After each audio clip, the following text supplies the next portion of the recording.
I know. That's why I'm here. I'm a professional. I'm pretty awesome. What can I say? Wow. I have 5 grapes left. I did make it through my bowl of grapes. You gotta just finish your Patreon. Shotgun Hold on them. 1 second. I don't know. Okay. Oh baby, listen to that crunch. Listen to that crunch. I can hear it on Discord. Oh baby, that means I know the microphone's picking that bitch up. Oh baby.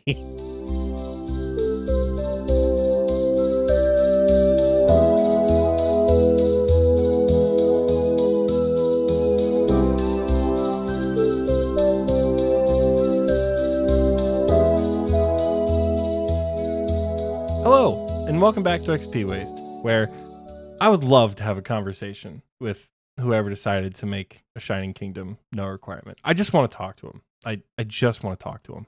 Hi, I'm Oxie. And I'm Michael. Buckle up, because if this is your first time, welcome to Xpwaste. We're a podcast that's going to talk exclusively about VARALAMORE. No, I'm kidding. We're a podcast that talks about Old School Runescape, and we love the game so much. I dare say we're addicted.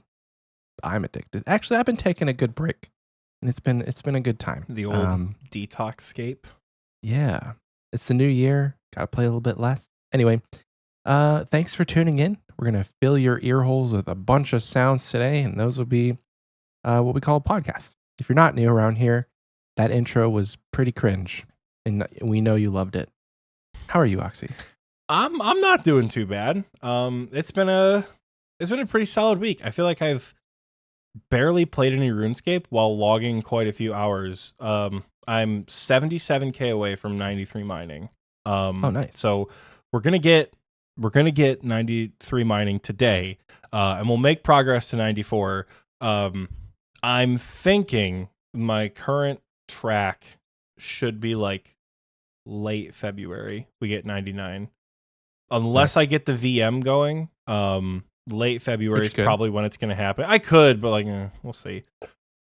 Because I have been playing, I would say other games. I've been playing Bloons Tower Defense 6. That is what I have been playing.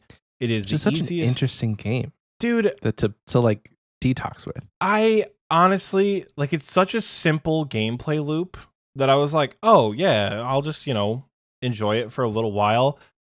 And there's like skill trees and shit that you can advance, and you level up, and you get like awards for playing on different difficulties. And I'm trying to beat a map on a hard mode difficulty, and I don't know what combination of monkeys I got to put down for that. So I'm learning all the different pieces. You level up your monkeys as you go. It's surprising how much I'm I could play Bloons. Because I would get into Baldur's Gate 3 again, but I want to wait to play with somebody else. So, and that somebody is taking their sweet ass time playing through Act 1. So I'm actually in Act 2 now. Oh wow, would you look at that? He moved on to Act 2. I went straight to the elevator. Man did not doing whatever I was doing. Damn, my man did not do shit. He's like, we're booking it right through. I feel no, that's the problem. Is I feel like I did do everything. Okay. And I couldn't figure out anything else to do. So I was like, I'm gonna stop wasting time, and I'm just gonna go. And I got I think I was like 2 hours into Act 2, which for me is not very much. It's not very much, but yeah, this week I was playing a bit of Baldur's Gate. I tried to play Halo on my TV. So if you guys aren't aware, I think I mentioned it in a previous episode recently. There's a thing called Steam Link, and you can get it on your Apple TV or other smart TV, smart TVs.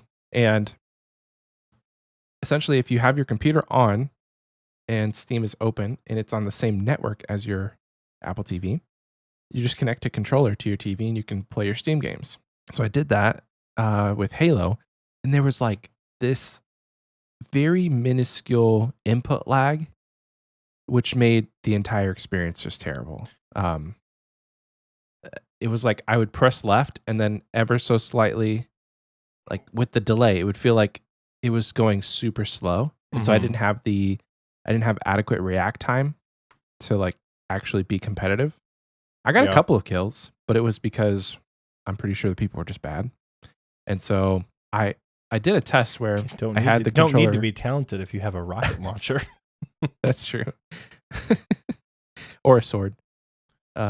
so I went to I actually like came back to my computer and I hooked up the controller to the computer itself and there was no lag. I was like, dang it. And it just so happens that my computer is far enough away from my living room that the Bluetooth completely cuts out. So I So can't. it did the same thing when I used to stream. So for those of you, I don't think there are any of you left who were there when Oxie streamed full time before he met Michael. If any of you are there, kudos to you guys for hanging out with Xpwaste this long. I love you all very dearly, but I don't know if anyone's still around from that time. I used to play only on Xbox because I have my old like shitty work laptop. I didn't get the PC I have now until I came to grad school. Actually, I had been considering buying a gaming PC for a while.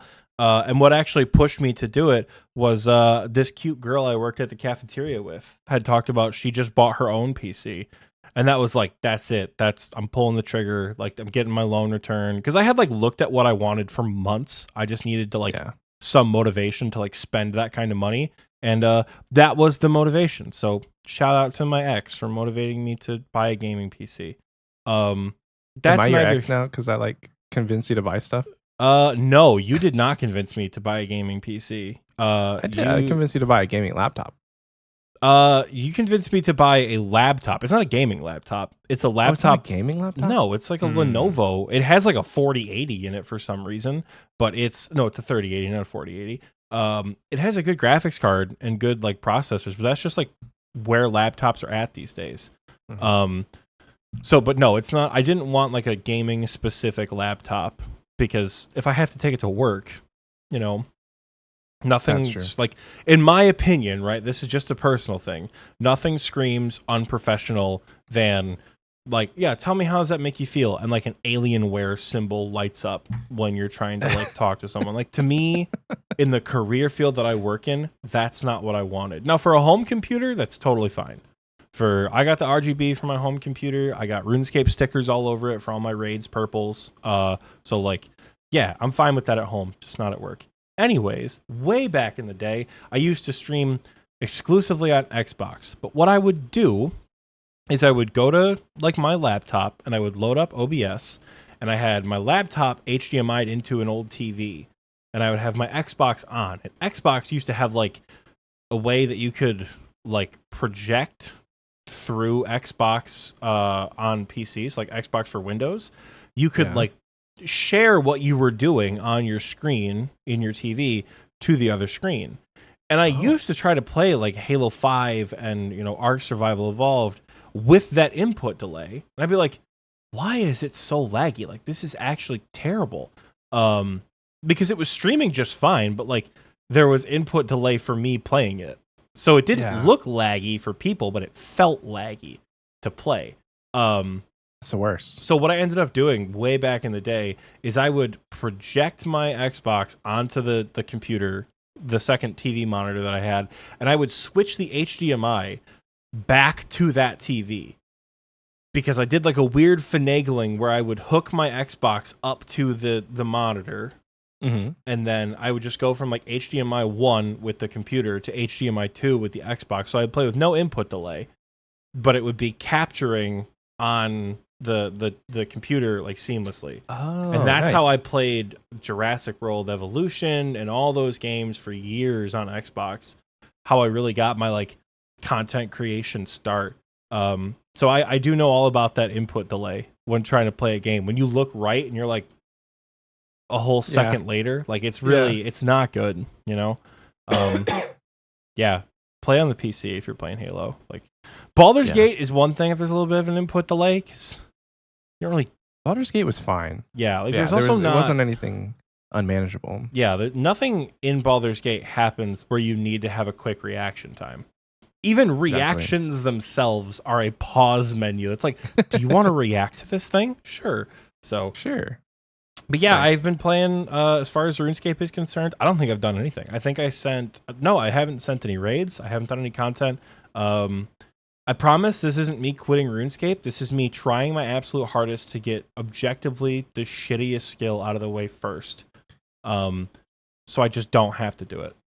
Because if I don't have to do this for long, I will be happy. We're 70K away. We're going to get the level today, and then we're just going to keep on going. The last notable point probably about my week in game. Did you see Chaos Cleric made me like a spreadsheet for maxing? I did. And then he and Sibling got off on this like side tangent of whether or not they could get it to like live update. Ooh. And I think they may have created something that live updates stats and tracks the amount of XP per day you need until the end of the year or until RuneFest. Okay. So like my XP I need per day is slowly going up when I like don't play. But so it's going to be a battle against like that's if it live updates, that would be awesome. Chaos Cleric, Sibling, if you guys can make something like that, that would be awesome. That'd be sick. If not, it's totally understandable. So that's been my week in RS. IRL has also been super chill. I've been doing a lot of stuff in person, and I've been having a really, really good time. That's how I'll sum up IRL. It's been a lot of fun this last day or so. But yeah. So how have you been, Michael? How are you doing on this fine Sunday afternoon? I think I'm getting sick. Oh God, here we go again. Yeah. My nieces and nephews after Christmas, my brother said, yeah, they have the flu. And then my dad was sick last week. And then my son has not been feeling good. He hasn't had a fever, thank goodness. But he's just been having like a runny nose, coughing, not sleeping well. And so that's how I'm feeling. I don't know if you can hear it. I can in hear my it a voice. little bit. Brace yourselves, XP Wasters. Time for another 4 weeks of Michael going, well, we beat the sickness. Except we didn't, because now my wife is sick, which means I'm sick again. So that's going to be another sickness ping pong in the Bloodhound household. Right. I would say luckily she's not feeling well also right now. So maybe we won't ping pong it back and forth. Like it's a rare time where all three of us are kind of feeling crummy. It's not full on sickness, right? Like I'm not bedridden like I normally am if I'm sick. But if I get a fever, it's over. Like I'm just going to be in bed all day. The really sucky part is that we have tomorrow off from work, both of us, and my son's also not in school. So it could have been a fun family day, but we're probably just going to hang out and watch movies. Still a fun family day. Yeah, but like I had the opportunity to do something, go somewhere. I just have no motivation to do that. And it probably didn't help that I spent like 3 or 4 hours yesterday tidying up the yard. I mowed the grass. I edged the yard. And that's funny because it's like middle of January and some people are like, wait, what? But that's Texas for you. Yesterday, in the beginning of the day, it was 70 degrees. Oxie's showing us, oh wow, look at all this snow. Mowed the lawn. Are you kidding me? I mowed the lawn yesterday. Holy shit. Yeah.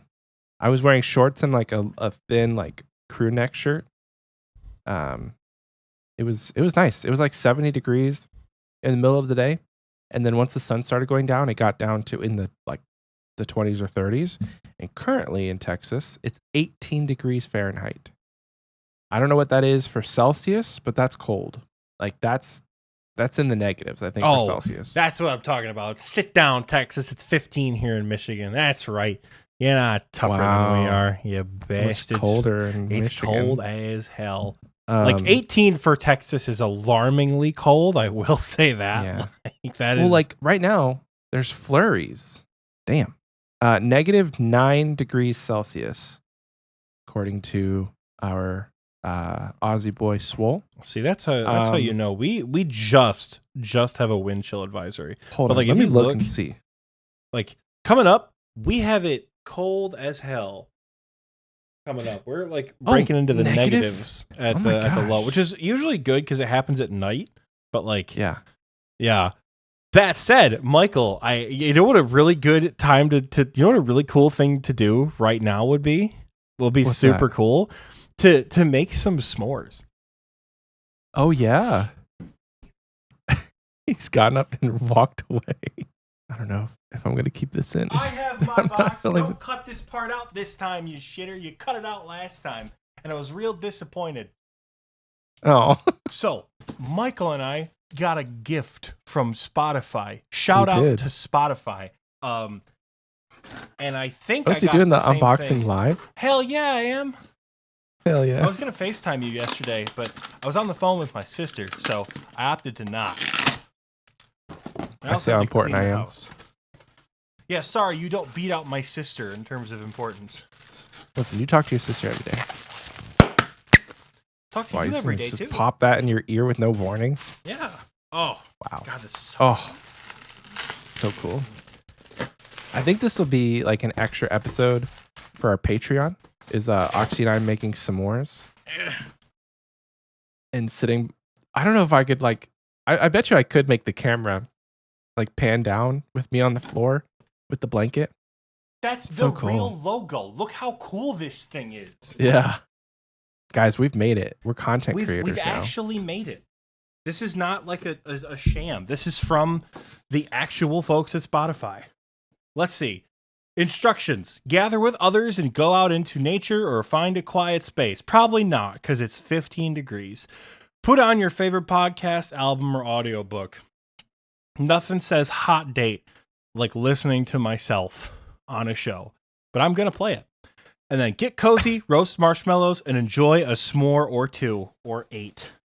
Because they clearly don't know who they're dealing with. Or 8. Yeah. Mike, look at this. We got gourmet marshmallows Yeah. in this box. I've never seen marshmallows that look like that before.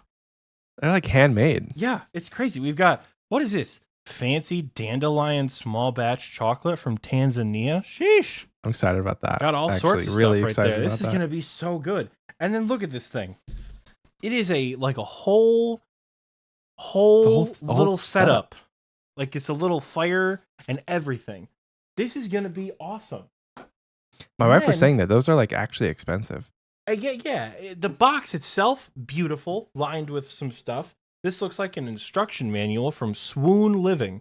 Look at that. So here's a picture of what the setup is supposed to look like. Oh, That's fantastic. And then, not only do we get all this stuff and this box, we also get this blanket. Ooh, Oh, Jesus, what I that's run a good all year round blanket too. Like it's not thick, but it's just thick enough that it keeps you warm. That's basically my bio on Bumble. Just thick enough to keep you warm.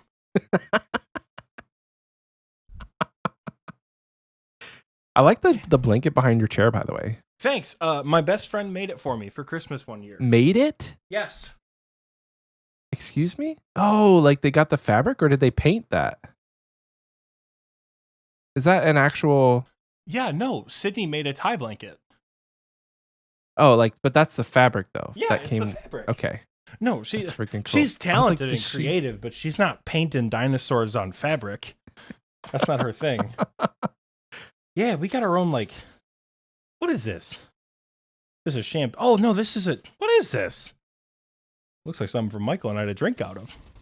That's for the sticks. That would make sense. But you could drink out of it. We're not obligated to say anything nice about Spotify because they sent this to us, but thank you, Spotify. Yeah, we're really Like, not. seriously, like- This didn't come with like a, you better do a product placement. We're just really No. excited about this. It's just sick. Look at this. We got sticks. We got a little thing to put the fire out. This is awesome. This is super cool. I only knew what it was because Michael texted me. He's like, hey, are you free? I need to FaceTime you now. Is everything okay? Did somebody die? And he's like, When Michael dude, says that, it's important. Because it, I it wouldn't is just important. ask. It's like batting down the hatches. Something actually is going to happen here. And then he's just like, dude, and he turned his camera around and it was like this logo box top thing. And we're like, oh, did you see the message on the back? Was it? There's a message on the back. All right. Oh, what?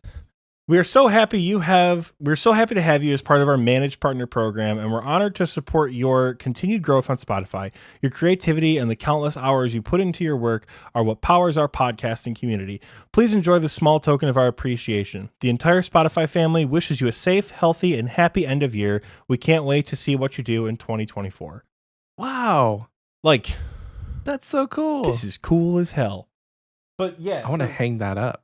I kind of do too. I'm not gonna lie, but like I like the box as it is. But like Yeah. I'm like 95% sure that's gonna get taken over by the girls. and that's just going to be their box. But yeah, it's nice and warm for them. It's not a plug for Spotify because we're not contractually obligated to do that. However, Yeah, but you guys should listen to podcasts on Spotify. It's a great platform to do so. I don't know what like Google Podcasts and like Apple Podcast has that makes it so great, but Spotify is pretty great. I've only ever used Spotify. So again, not contractually obligated, just like the product and the platform. And they sent us some cool stuff. So if they send us more stuff ever, we'll be sure to at least have one of us open it on the show because it's just neat. So thank you, Spotify. Thank you to our manager. Can we say our manager's name here? Is that something we can do? Yeah, thank you, Chris. Yeah, thank you, Chris. I'm not sure how they feel about like privacies or whatever, but thank you. So that's totally off topic for what we're supposed to be talking about here. But well, what are we going to talk about today? I think we need to give you some space to vent, and we need to like shift gears to a little bit into Oxie's soapbox vent corner. So if you haven't braced yourself, he's getting ready, guys. I don't know if you can see him right now, but like he is getting ready. Like you do have a time frame here. I'm going to put you on the spot you have 30 minutes to talk, and we're going to cut you off there. 30 minutes of Oxy talking straight through sounds like hell. So brace yourselves. No, people are here for it. Oh, so I'll tee you up, right? So please do. This week, on the game update day, there was a surprise post from the devs, from the mods, and it said, "Let's do this new quest." And it was actually the quest that is introducing VARALAMORE.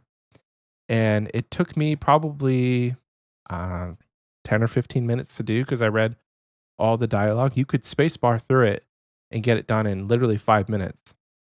Because the only thing you have to do is like follow this guy like you do in Sins of the Father, where you like follow behind him and try not to get caught. But it's like really easy to do. But there are delegates from VARALAMORE that have entered Varrock, and they're meeting the king of Varrock, and they want to now open the land of VARALAMORE to the rest of the world. So I'm sure that they're meeting all of these delegates, or like meeting with all the major cities around Gielinor to like have the proper channels to do that. But yeah, our boy Oxie, he's got some words to say about why you can't have a kingdom divided be a requirement to enter into VARALAMORE. So, you've summed it up pretty well, right? That AKD was not a requirement, and that was the crux of my issue. On Wednesday, I will say I was fuming. I woke up at 6:40 in the morning on Wednesday, saw that there was a new post, like game update day, and I was like, ooh, game update, let's see. And it was Children of the Sun, no requirements. The only reward is a quest point and access to VARALAMORE. And the reward, I don't care. People were upset that like, oh, you didn't get more from it. But like, dude, what do you realistically get from like Priest in Peril? What do you get from Client of Kourend? Nothing. You get access to those areas, right? So I thought the reward was fine, but it just felt so out of place. I have become much more like calm about it now, and I recognize how it could tie in, but we'll get there, right? So my biggest gripe, I've said for weeks, I left it in the episode last week. If you guys heard, I said, oh, we're going to cut this part out of the episode, and then Michael said, when did we come back? I said, I don't know, maybe we did come back. I'm like, I'm just going to leave it all and like flow it in to show you how natural that kind of stuff came. This is not like this outrage came out of nowhere, right? I thought for the longest time that a kingdom divided should be a requirement to enter VARALAMORE, because as I've said before, we don't interact with VARALAMORE at all for the entirety of our time playing RuneScape. The first time they show up is the coronation. By the way, spoiler alert for AKD if you've not done it already. It's been 2 years. Go do it. They show up for the coronation of the new king, and immediately the king is assassinated, and the weapon is, of course, a VARALAMORE dagger. I'm pretty sure, right? And that is awfully suspicious. Awfully suspicious. And while Michael and I, when the quest came out, we were like, ooh, maybe it was the king's wife, maybe it was the king's son, something like that. Like, because remember, the wife doesn't seem very upset at the end when she has to like it's for make sure her, the king's wife. like it could be, but you're not like gonna. Game of Thrones had just finished, and that was something that's very much Game of Thrones. Yeah, like, but you're not gonna blame the queen regent immediately, right? Like that's treason. That'll get you killed. Right. So wouldn't it be a great idea to send the guy who was more or less responsible for the unification of Kourend and the dismantling of the Kourend Council to VARALAMORE to figure out what's wrong? Make it a super quick, very similar style of quest. I see people typing in the recording booth chat already about to counter what I'm trying to say. I get it. We'll get there, folks. We'll get there. Christ. Like, send that person to VARALAMORE. Work out a tiny little wacky like quest, just like this one, a Shining Kingdom, or not a Shining Kingdom, the Children of the Sun. And like, oh, someone tried to assassinate the Prince of VARALAMORE. That's a little suspicious. That's not great. Someone tried to assassinate the head religious leader of VARALAMORE. It's definitely not you guys. And then it's like, all right, we have to figure this out together. Bring the kingdoms together to do it. So you're welcome to come to VARALAMORE anytime.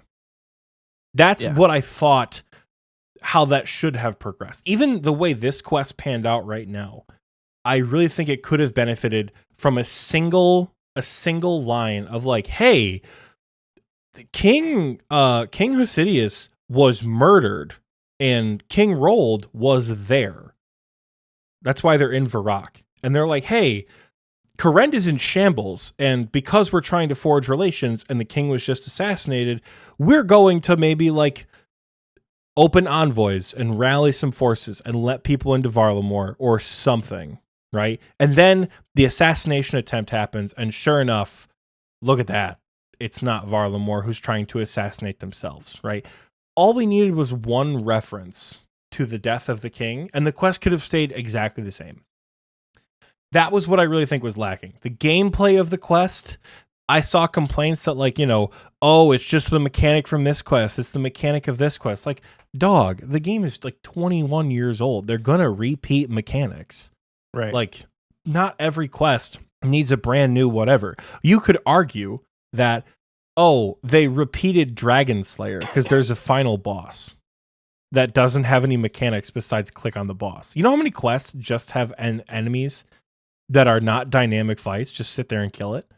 Mm-hmm. Like, they could have so many arguments like that, but because they use one specific puzzle, which, like, is fine, who cares, right? There's interesting dialogue that kind of tells you a little bit about the culture of VARALAMORE, and you get to meet new characters who will probably play a role later.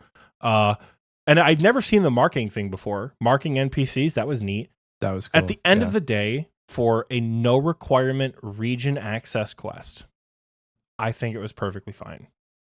The gameplay wise, narratively is kind of what drove me crazy, because I feel like they missed a huge opportunity to integrate the history of what's already happened in the game that your player has experienced before. The other thing that I've saw, the main thing that has countered my argument, that Michael has countered with, that other people have said like, hey, this doesn't make any sense because of this, is that A Kingdom Divided is classed as a master level quest. And I was having this discussion with Tiki because he and I both agree that it is not master in difficulty. It is only really master in length. I think it's experienced, actually. I just checked. Is it really? I think maybe they should. Experienced. I feel like it sits fine at experienced, but I still think maybe they should even lower it down a little bit more, because truly the most difficult part of AKD is all the damn dialogue. That's the hardest part of A Kingdom Divided, is all the talking. Like, literally, there's a section where you go to the Shazian lookout with all the leaders of the house, and you have like 10 different conversations back to back. Mm-hmm. You don't leave the area. You just go up and down the castle and you have these conversations, right? So it's long. That's why I think it's mostly class experience. But I don't really think low to mid 50s requirements at most with one not very difficult and one only slightly challenging boss. I don't think that classifies it as a super difficult quest. And I will say, Zamfir is not the easiest fight in the world, because I did it on my Iron Man with like a Dragon Scimitar and a DDS, but it wasn't Vanstrom hard. That's probably the only non-Grandmaster quest with a really difficult boss is Sins of the Father. And I don't think Zamfir was nearly as hard as Vanstrom. And the Judge of Yama was more of like a pathing thing than an actual fight. Right. I just did Sins of the Father, and even on like a mid-game Iron Man, I don't think it's as hard as people say it is. Well, maybe I just think people suck. I think people are just doing it before they should do it. Like if you're, base 60, You do have combat, like 90 something strength on your group. 95 strength. But no, even the mechanics are not that hard. The mechanics are very predictable. The little Bloodveld has 5 HP or 15 HP, I can't remember.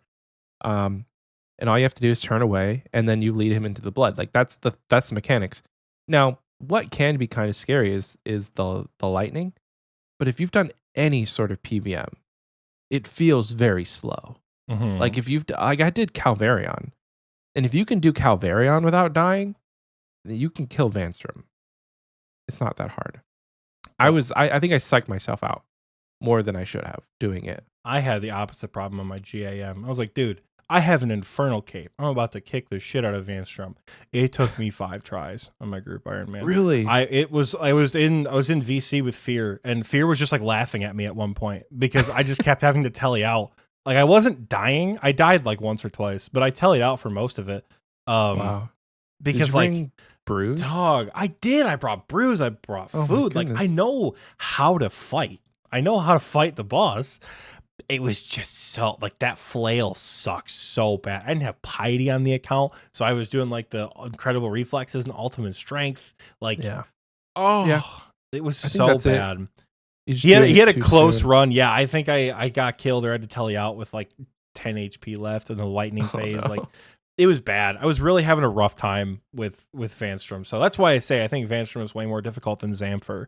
But I get why they. Like, yes, logistically, I understand why it's really hard to make a quest like a Kingdom Divided a requirement for a quest that is walk around and have 2 space barrable conversations and finish the quest in 3 minutes, right? When Quest Helper comes out and it tells you where to stand for that follow portion, this will be a 3-minute quest. Yeah. 100%. All the dialogue is optional. Start the quest, have a conversation, follow the guy, come back, have a conversation, you're good to go. Quest Helper is going to highlight what guards to click on. Like that's true. it's gonna be super simple, right? And the wiki will have pictures of the guards too, so you'll know where to find them. But they're very out of place, which again, I thought that mechanic was cool. I liked it. I understand why maybe people would think, oh, this shouldn't be a requirement, because I even said, like, if they made a fetch quest have Song of the Elves as a requirement, that's whack, right? Mm-hmm. Like, it feels out of place. Like I don't know. I wouldn't be a huge fan of that. But I don't think it's the first time we've seen a small dialogue-based quest have a difficult quest be a requirement. Look at Curse of the Empty Lord, right? You need Desert Treasure for Curse of the Empty Lord. And if I'm not mistaken, you need Curse of the Empty Lord for Desert Treasure 2 in one way or another, right? So I don't think it would be totally out of left field for them to make AKD, which is about in line with Desert Treasure, the first one, in my opinion, right? I think it's about equally challenging, Desert Treasure and a Kingdom Divided. I think making a dialogue-based quest would have been fair, right?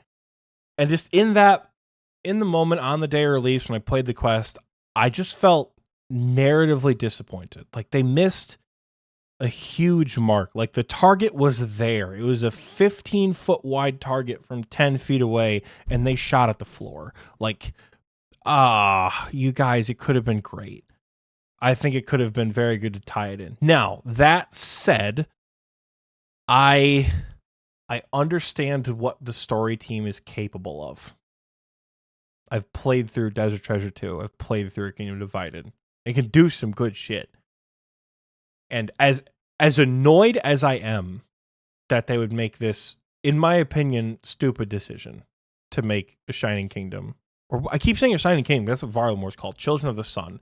As much as I don't like Children of the Sun being a no requirement quest, I think they'll be able to tie it into AKD just fine. And Tiki did mention this in the recording booth chat. He's like, you have the bias of having played AKD. You've done the whole story. A new player doesn't have that bias, right? Mm-hmm. A way for the new player to develop that bias is to make them do a Kingdom Divided first. But that's neither here nor there. I don't know. I think they'll definitely find a way to tie it in. I'm not saying they've completely ruined the storyline. They haven't. It's just this one story beat really left me disappointed. Like, come on, guys. You could have thrown it in there. You know, like I still think it should have had a Kingdom Divided as a requirement. It doesn't. So now the setup is there, right? This is why I'm a little bit more optimistic, but now a little worried. Like, you missed the 15-foot target in front of you. But now surely you don't miss the 100-foot target in front of you, which is to tie these assassinations together somehow, right? Surely you don't miss that mark. Surely you find out that, like, I wish they would have done a little bit more with the bandit, you know? And maybe had that tie in a little bit. Because honestly, if you're introducing a new player to Old School RuneScape and the Varlamore Envoy is the first thing that they end up interacting with in Varrock when they get there. They don't do Romeo and Juliet. They don't do Demon Slayer. They do Children of the Sun first. Then you could say, like, yeah, I was hired by a man named Xanfer, or I was hired by a man named Veos, or something. You could do something to allude that, like, there will be a connection in the future that doesn't require a Kingdom Divided. So I kind of wish that they would have expanded on the bandits interrogation just a little bit more. I would have liked a little bit more like explanation as to why those bandits got hired and what the assassination attempt was for. Again, I know that will all come out in the wash. I know the quest that follows the Children of the Sun and hopefully a Kingdom Divided is going to be great, right? I just was really hoping they would have done more with it. And another point that I had is, I don't mean to gatekeep, what in Varlamore is going to be accessible to a level 3 fresh off the boat? Probably not much that you can't find other places, right? All of the unique aspects, the Hunter Guild, the new mining thing, the new prayer training, the new thieving inside the city, all of the, the Fortis Coliseum, the new, like, Barrows 2 dungeon, whatever it's called. I have it pulled up in front of me. I think it's called the Perilous Moons or something. Like, when they have all this stuff is more aimed at, like, mid-game players, not newer players necessarily. And because I kind of put AKD mentally in, like, a mid-game space, for me it makes perfect sense. Now, Michael's counterpoint was they should unlock Varlamore, but they should lock Ilcivis Fortis, the main city behind wherever. Which I don't entirely disagree with, but I also definitely don't agree with. Because I feel like without the main city, Varlamore is just like an empty space. You know? If we look, I don't have it pulled up in front of me. And I'm not saying they're going to make the same mistake again like they did with Zaya on release. I think that's going to be a full space, but it's going to be empty. There's not going to be a ton of banks. There's not going to be, there's like very only specific skills you'll be able to train. I'm overall optimistic for Varlamore, but I think without the city, you're really missing something. And I think entering a continent to only then do another quest to unlock the city that you want to go to without any sort of significant story beat that comes before it, I think is where you miss an opportunity. Because you don't unlock Darkmire off the rip. You have to do... For Darkmire, you got to do Sins of the Father, but even for Mire Ditch, you have to do a Native of the Marique, right? Like, for Prif Dinis, good God, the ultimate city unlock in this game, you need to do what was once the hardest quest ever, right? Desert Treasure 2 has... Song of the Elves feels like child's play compared to Desert Treasure 2. Like, having done Soat twice and Desert Treasure 2 once... I am not excited for DT2 on the Iron Man because that is going to be hard. But I think, as all things go, a lot of the areas that are unlocked through quests have enough build up to them. for this city, like the main city being unlocked, right? To sort of follow the track of like lock the city behind a bigger quest. I would just have preferred they locked it all behind this quest, but made it have just one little story beat, one little bit about the assassination. Didn't have to be much. Could have changed your motivation for being in Varrock for any reason. I think just as an experienced player currently, it feels very weird to have VARALAMORE suddenly just show up a year later. Which again, to talk about, Tiki's point about my bias a little bit, to a new player, it doesn't mean anything to a new player. It doesn't mean anything narratively to someone who doesn't know what any of these kingdoms are, any of these cities are, right? It just sort of seems like something new and less significant story-wise than a player like myself who has heard about this kingdom forever and then finally saw them and then, oh God, and then they're just here without any follow-up. It just seems a little strange to me. The recording booth chat has been going off, and I've not been getting a chance to read it. So more or less, the sentiment is like, people are mentioning. I'll just sort of go through and read some of it. Like, AKD is what opens VARALAMORE to the people, where its inhabitants decide to finally leave its borders for the inauguration. Children of the Sun to access VARALAMORE without having completed AKD. It kind of ruins the timeline. Which a response to that is like, it doesn't really ruin the timeline. It's kind of like Nade is not and Ya tis so. Which is actually what those words are based off of. Nay, 'tis not, and yeah, 'tis so. Need is not, and jatizo. They don't interact with each other, but AKD doesn't change the stories of them interacting, right? Like, they interact for the first time in a while, right? Yeah, basically, like, the TLDR is like, yes, it may not make immediate sense in the moment, but like, when have we been disappointed by particularly Mod Ed with the story? Yeah. So, I know you said you had a bit of a follow-up that I think could have you said a conversation or an argument to follow, so who knows? But I think at the end of the day, to sum it up, like, yeah, I don't love the direction you took with the story. I'm also confident enough in Mod Ed and the rest of the story team to make it not end like Game of Thrones. This felt like a season 8 Game of Thrones blunder when I first woke up. Again, I was irrationally pissed off about it on Wednesday. I'm less irrationally pissed off about it now, but I still stand by that making a Kingdom Divided a requirement probably would have felt more narratively rewarding. Otherwise, the quest itself, the quality of the quest was fine. I had very little expectations because it was a no requirement quest. Because again, what no requirement quest is actually hard? Like, what quest can you do off the boat that is any modicum of difficult? It's really not, right? So it fit perfectly in line. I thought it introduces players at an earlier stage to some quest mechanics, right? Because we never really saw the follow bit before Sins of the Father. Now players will have experience with it when they get there. And then who's to say they might have a marking mini game in a quest coming up? When they had released Desert Treasure 3 and you have to mark all the evil assassins, right? Like, having seen that, you'll know what to do, right? Because I think that's, in general for games, it's very good when they slowly and incrementally introduce mechanics that then build off each other later, right? So for what it was, no story at all, Children of the Sun, totally fine. Decent enough introduction to VARALAMORE, decent enough mechanics, totally for a one quest point quest, cool. Narratively, I think you dropped the ball, but I don't think at this point, when the ball is bouncing back up and it's way bigger than it was before. So surely you guys catch it, right? Surely you dropped a tennis ball and now like one of those like not like a weight ball, but like a workout ball is coming back up. Surely y'all can grab that, right? So exactly. Yeah, that's kind of where I'm at with the whole thing. I know people were expecting, like, the day the quest came out, the Xpwaste chat in Discord was like, this episode is going to be crazy. Oxie's going to burn the place to the ground. And I don't feel as burn the place to the ground about it anymore. You guys probably got a bulk of that in text chat on Wednesday. But yeah, that's kind of where I'm sitting. I don't know. What are your thoughts, Michael?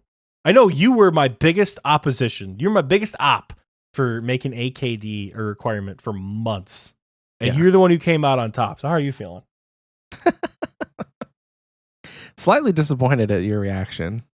I was prepared. I was like mentally preparing for the fire this morning because I knew that we were going to talk about it. And I'm even sorry Wednesday, to, I'm sorry like, to oh my disappoint. gosh. You know, I'm sorry to disappoint if you guys really thought you were gonna get like Oxy spitting fire for the next hour. I thought we were, based on what you were saying in Discord on Wednesday. Like, you changed your name to Oxy Mad About AKD. I mean, Like, yeah, I am. I'm. Don't get me wrong. I'm still upset, and I still stand by the idea that narratively making AKD a requirement would feel so much more satisfying. Yes, it would delay the gratification of a new region for new players, and it would delay the gratification of a new region for players who haven't done AKD, who maybe are in the mid game and just, I don't like doing quests for, that group of player base, because there's quite a few of them. It would delay that a little bit, but I think the payoff that would come from that would be so much more satisfying. I might be in the minority because I'm a hoe for a good emotional story. And I think that's what this is building to, right? We thought we hit the peak with AKD and then everything hit the shitter.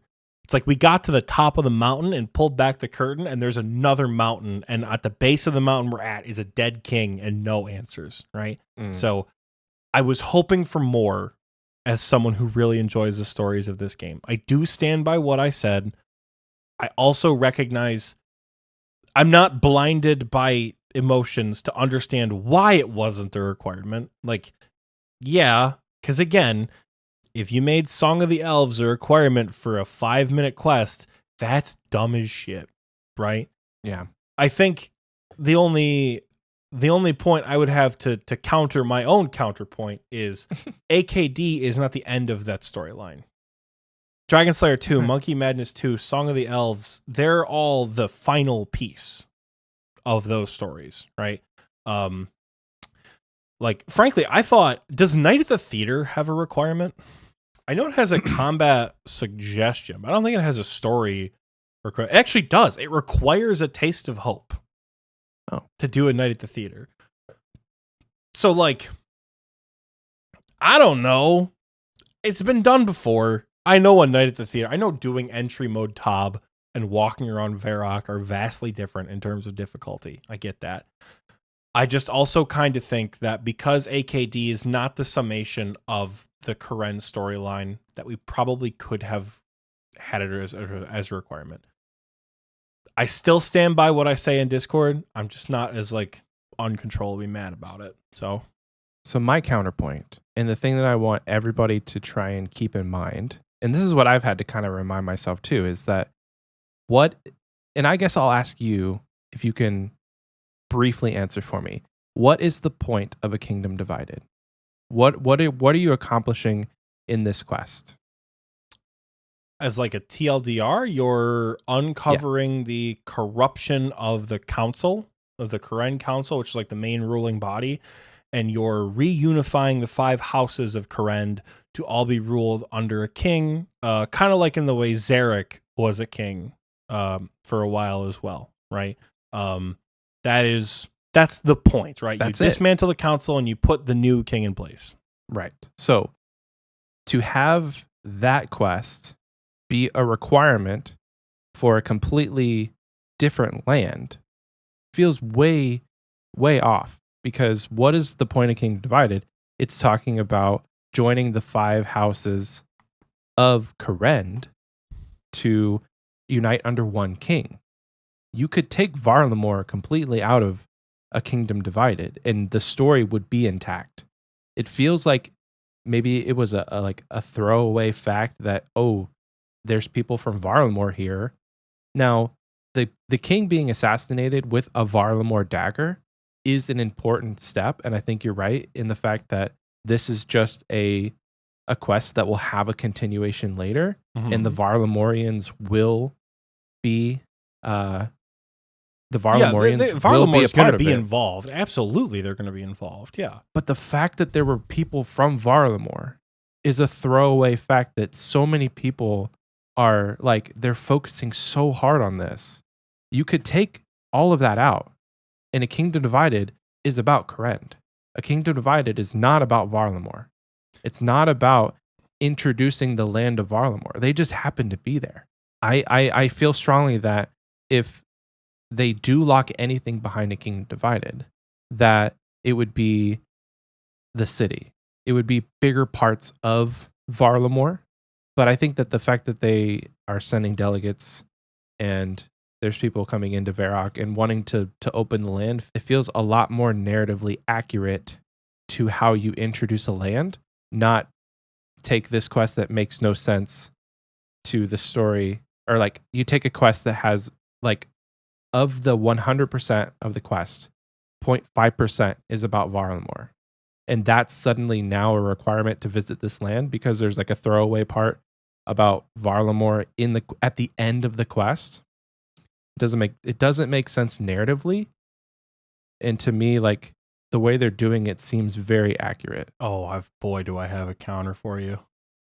You want to know another quest that has a throwaway line with like, and then this happens that could have been entirely ignored, but actually led to a pretty detrimental change to the story because they opted to go that way?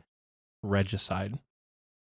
Regicide, Plague City, Biohazard, what do they have to do with? They have to do with East Ardoyan versus West Ardoyan. They have to do with the plague that is riddling the city. They have to do with the corruption in East Ardoyan because now, holy shit, there is no plague? Oh my god. I'll never forget that story beat. I was unspoiled for that. That felt crazy. Oh my god, the plague is fake. That's wild. And then you have to go to this new land that's like under this, you have to get to this wacky little underground thing, and then you have to go kill this other king, and then we've stopped a war, we've stopped this fake plague, everything is going to be all better. And then at the very end, we get this tiny little detail where this mysterious guy pops up and says, hey, read this letter. By the way, I'm a fucking elf. See you later. That, like, yes, it is the introduction of something new. Everything leading up to the finale of Regicide has nothing to do with the elves. Just as a Kingdom Divided, and everything leading up to a Kingdom Divided has nothing to do with VARALAMORE. But when you're writing an ongoing story, when you're writing this ongoing epic, right? When you introduce new characters, whether they're antagonists or protagonists, sometimes they don't mean much at first. And I think this was the ticket into VARALAMORE. Just as, Arianwen's appearance. Is that Arianwen? Is that his name?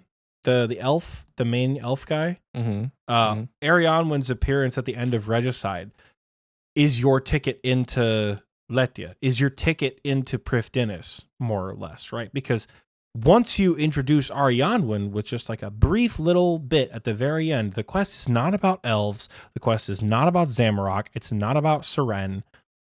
Suddenly, this little tiny bit, you get 4 additional quests that come from that, right? I think AKD could have done something very similar with VARALAMORE. And we've seen how it goes when they have little brief introductions, and it goes very well. Like, I'm trying to think is it Darkness of Hollowvale or is it Taste of Hope where they introduce the Draken family?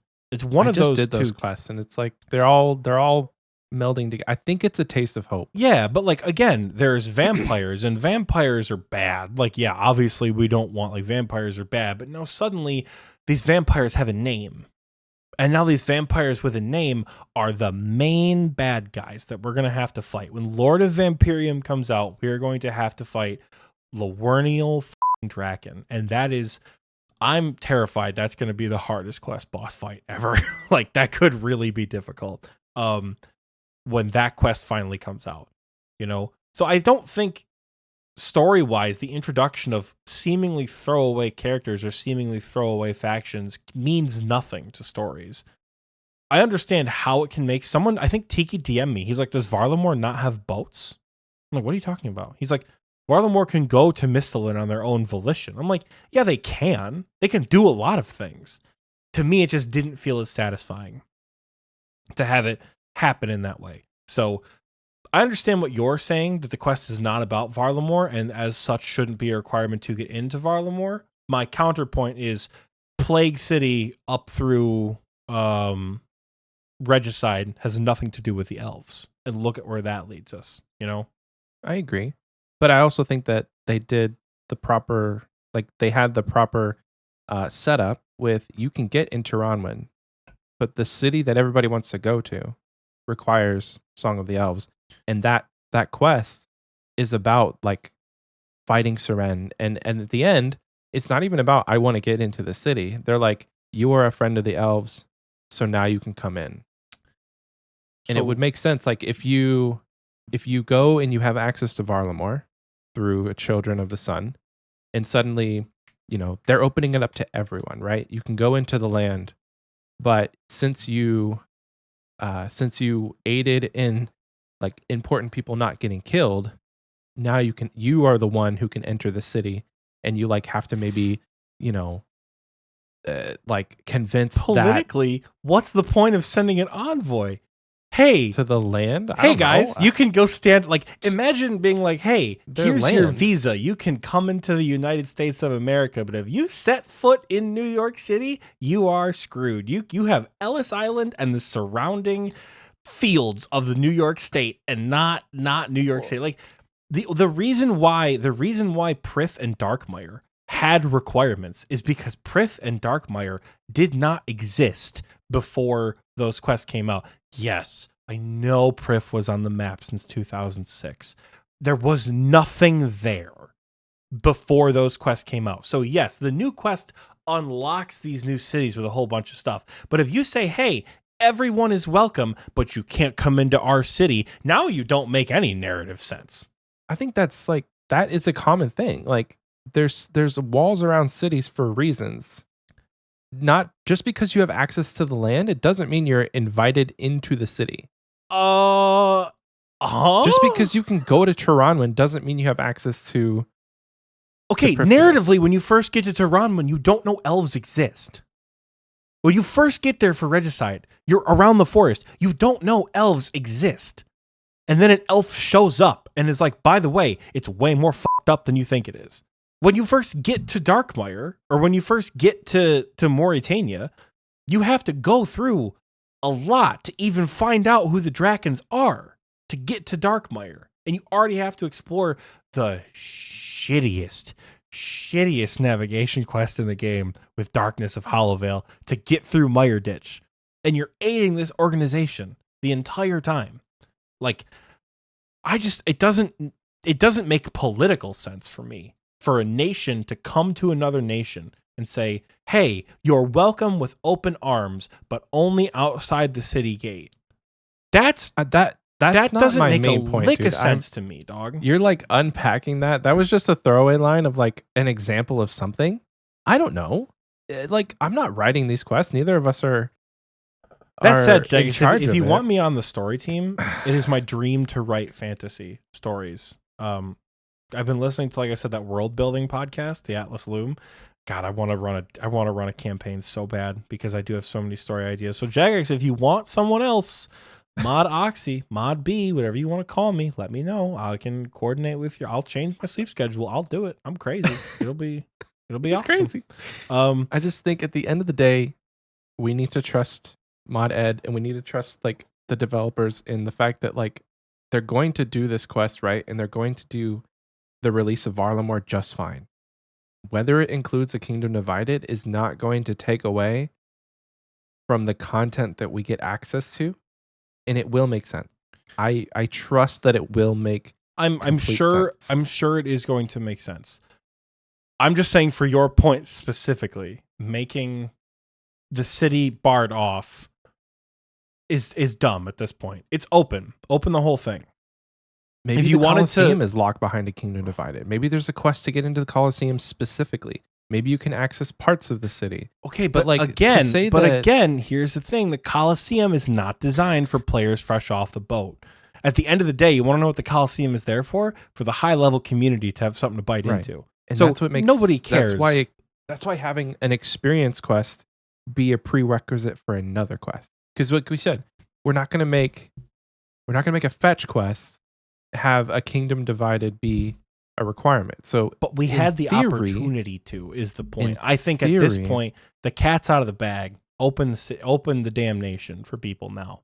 I think a Kingdom Divided for the next story beat, absolutely, you got to make it a requirement. You got to tie Children of the Sun and a Kingdom Divided in together. Maybe you do another quest following Children of the Sun when you first get there, kind of like a, X marks the spot into Client of Kourend into some of the Kourend house quests. Something along those lines, where Children of the Sun has an immediate follow-up in VARALAMORE, and then that follow-up has to link with AKD. But in order to continue Zaya, AKD will need to be a requirement. But because the cat's out of the bag and we can just go to VARALAMORE, which again, prior to A Kingdom Divided, we didn't really know anything about. They made the continent, and then they made an expansion to the continent, and then they put a little sign up that said, Teehee, coming soon. Teehee. And that sign didn't go away until 2023. And suddenly now, you could just fucking go there. For just, to me, I'm not narratively a huge fan of it. I think now that it's open, go into the city, go into the fields, do whatever you want. I'm going to have fun when VARALAMORE first comes out. I'm not downplaying. That's another thing. I don't want you guys to think that I'm not excited for the VARALAMORE expansion. Objectively, this shit's going to be awesome. We're getting so much new content coming with VARALAMORE. I'm stoked to try it all out, whether it's the high-level Coliseum or the Perilous Moons, or I might try the... I mean, again, I'm still trying to max, so any new skilling method could actually be super cool to give it a shot, right? Overall, I think VARALAMORE is going to be a great addition to the game. I don't want you guys to think that I'm not excited for it. And I don't want you guys to think that I'm not excited for the future of the Kourend story. This particular miss, in my opinion, is not great. But I don't think the other solutions of locking the city, that's retroactively a terrible choice, Jagex. Please don't bar off parts of the city behind other quests once you've unlocked the nation. I think, personally, I disagree, because I think that VARALAMORE as an entire area expansion has enough to stand on that you could lock like the actual city behind a quest, and it still be a great launch, and it still be a good area for people to explore. Because like you can go to VARALAMORE and do Perilous Moons, but maybe you don't have access to the city where the high level content is until you do another quest. That's my opinion. I disagree with the fact that I would be surprised, I guess, if they didn't lock parts of it behind quests that are more advanced. I would think they're more keen on locking VARALAMORE Part 2 behind a quest. If they're going to lock anything behind a quest, it's going to be VARALAMORE Part 2. And maybe that's... with like the Bard College and shit, yeah, and the addition of like the Stranglewood Mountains, they're right there. That's going to be locked behind another quest. Surely that is quest locked behind something, right? Behind something of narrative substance. But now that it's open, the floodgates are open. Don't try to close them after the fact. Leave it open, and then when Part 2 comes around, make it quest locked for bits of it. Make a Bard College fetch quest. Make a story beat to make us go to the other part of VARALAMORE first. Obviously, from what we've seen from the tentative looking maps of VARALAMORE Part 2, a lot of it looks like it's going to have to do with sailing. Even Il Civis Fortis looks like there's a port designed for sailing in there. That's so cool. So we also have to consider, like, how are we looking? What's the new skill going to do to integrate to get into some of these quests? That's another thing we're not really taking into account. So overall, Oxie is quite optimistic of the future of the continent of Zaya. But man, was I... Now I'm just disappointed, but boy, was I pissed on Wednesday. I'm not pissed off anymore, but I don't know. I feel like it's a good place to leave it rather than keep like beating this dead horse. And maybe next time we talk, getting closer to the actual release, and once the poll results have gone live, we can unpack some of the rewards that you'll see once VARALAMORE does finally get released. I have a question though for you. When do you think we're going to see VARALAMORE? Because I have a timeline in my mind. We're gonna. So, I mean, we're gonna see VARALAMORE. Like, we're gonna get a glimpse of it this weekend. Like, we're gonna the Saturday. So this episode comes out on Thursday.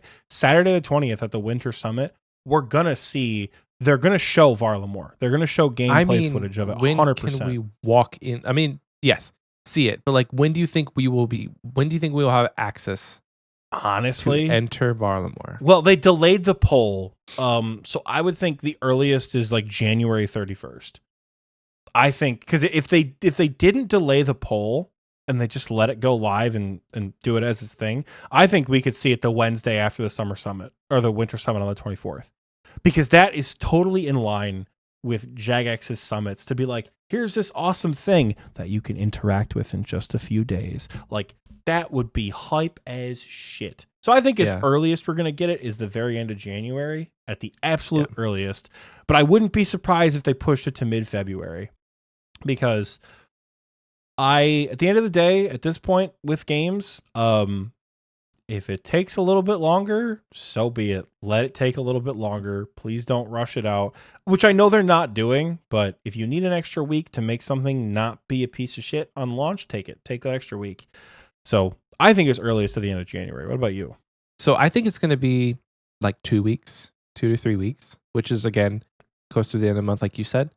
What I was originally thinking was, sure, they'll do it like they did with Beneath Cursed Sands and A Tombs of Masquerade, but I just Googled, I looked up on the wiki the release dates for these. Beneath Cursed Sands was in April. Yeah. And then the actual raid came out in August. Yeah, Holy you smokes. and I didn't do the quest when it came out. Remember? Because you and I waited until that's why it was like a week before TOA came out. Mike and I were like, we should really do that quest, shouldn't we? So we did it. We tried to do it without a guide, like months later. So that's why it felt like it was released a week later. Yeah, because you and I just waited so long. Because Quest Helper was already out. Remember? Because we got stuck on that puzzle for the Scarabus room where you had to put the 4 different representations in the jars. It took Michael and we got stuck there for like an hour and a half. Yeah. And eventually we're like, dude, we got to do it. It's like midnight. We got to open Quest Helper. We can't do this. Okay. Well, that makes sense. I was thinking that Beneath Cursed Sands was like 2 to 3 weeks before the raid, but no, it was months. So yeah, I mean, just because they have Children of the Sun now, it doesn't mean that it has to be soon, but it still could be, I would say 2 to 3 weeks. Maybe a month. Yeah. At, like you said, mid-February, maybe March if they're really, really behind on content. But I don't think they are. March is probably pushing into new updates. I think March is pushing too far into like Rat Boss is going to come out at some point. They're probably going to announce. I love me a little bit of speculation, Michael. So if you'll indulge me in a moment of speculation, what skilling update do you think they're going to drop on us this Saturday? Because in the past, like they've done forestry as like a big reveal at a summit before, which took, a long time to get done. But like, what do you think they're gonna push skilling wise? Do you think they're finally gonna address the elephant in the room with mining? Do you think they're going to lay out a plan for how they're going to change mining in the next couple of months? Like, it's not going to be a quick change, obviously, but do you think that's what's coming for skilling? Or do you think they're going to address some of the other stuff they touched on with the rebalance blog? I would hope that they talk about rebalance, because I think right now mining is in a stable enough spot that we could have mining be the way it is for several more months. And nobody really care, because with shooting stars the way they are, I think mining could be put on the back burner. I think people's I'm seeing a lot of gripe around agility right now, and then that may just be because Leagues has ended, and we had 2 months of bliss with Endless Run, and like people are like, oh my gosh, Walkscape, but then to that point, like that's how it's always been. So you just need to not play RuneScape for a little while, and you'll probably, you'll recover. But I don't know. It'd be interesting to see if there even is a skilling update. I think they'll precedent. I only think they'll announce it because I went back to that Project Rebalance blog, the one that talks about the Scythe and the Fang, and they do mention Agility, Slayer, Thieving, and miscellaneous skilling tweaks, as well as like a whole section dedicated to mining. So yeah, I'm just interested what they're going to drop on us first.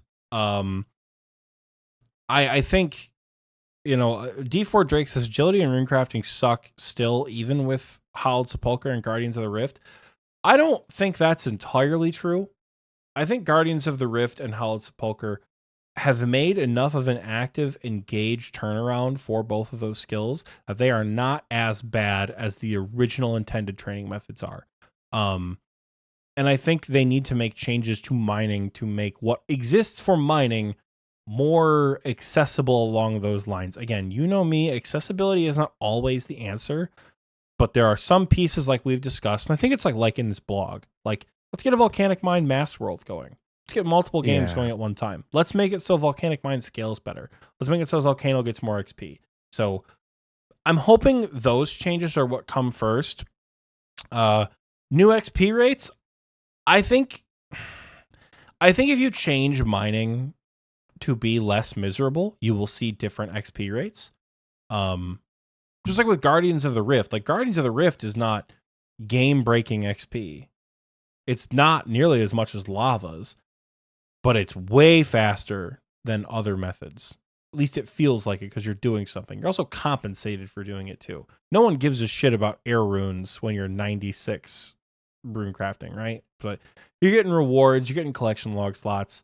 So I'm excited to see what they do with mining. I don't think they're going to make like a mining Todd necessarily. I mean, it's VM, but they just need to update VM instead of like I don't think focusing VM is on mining new Todd. content. It could be though. It could be. It could be. It That's could what be. I'm saying.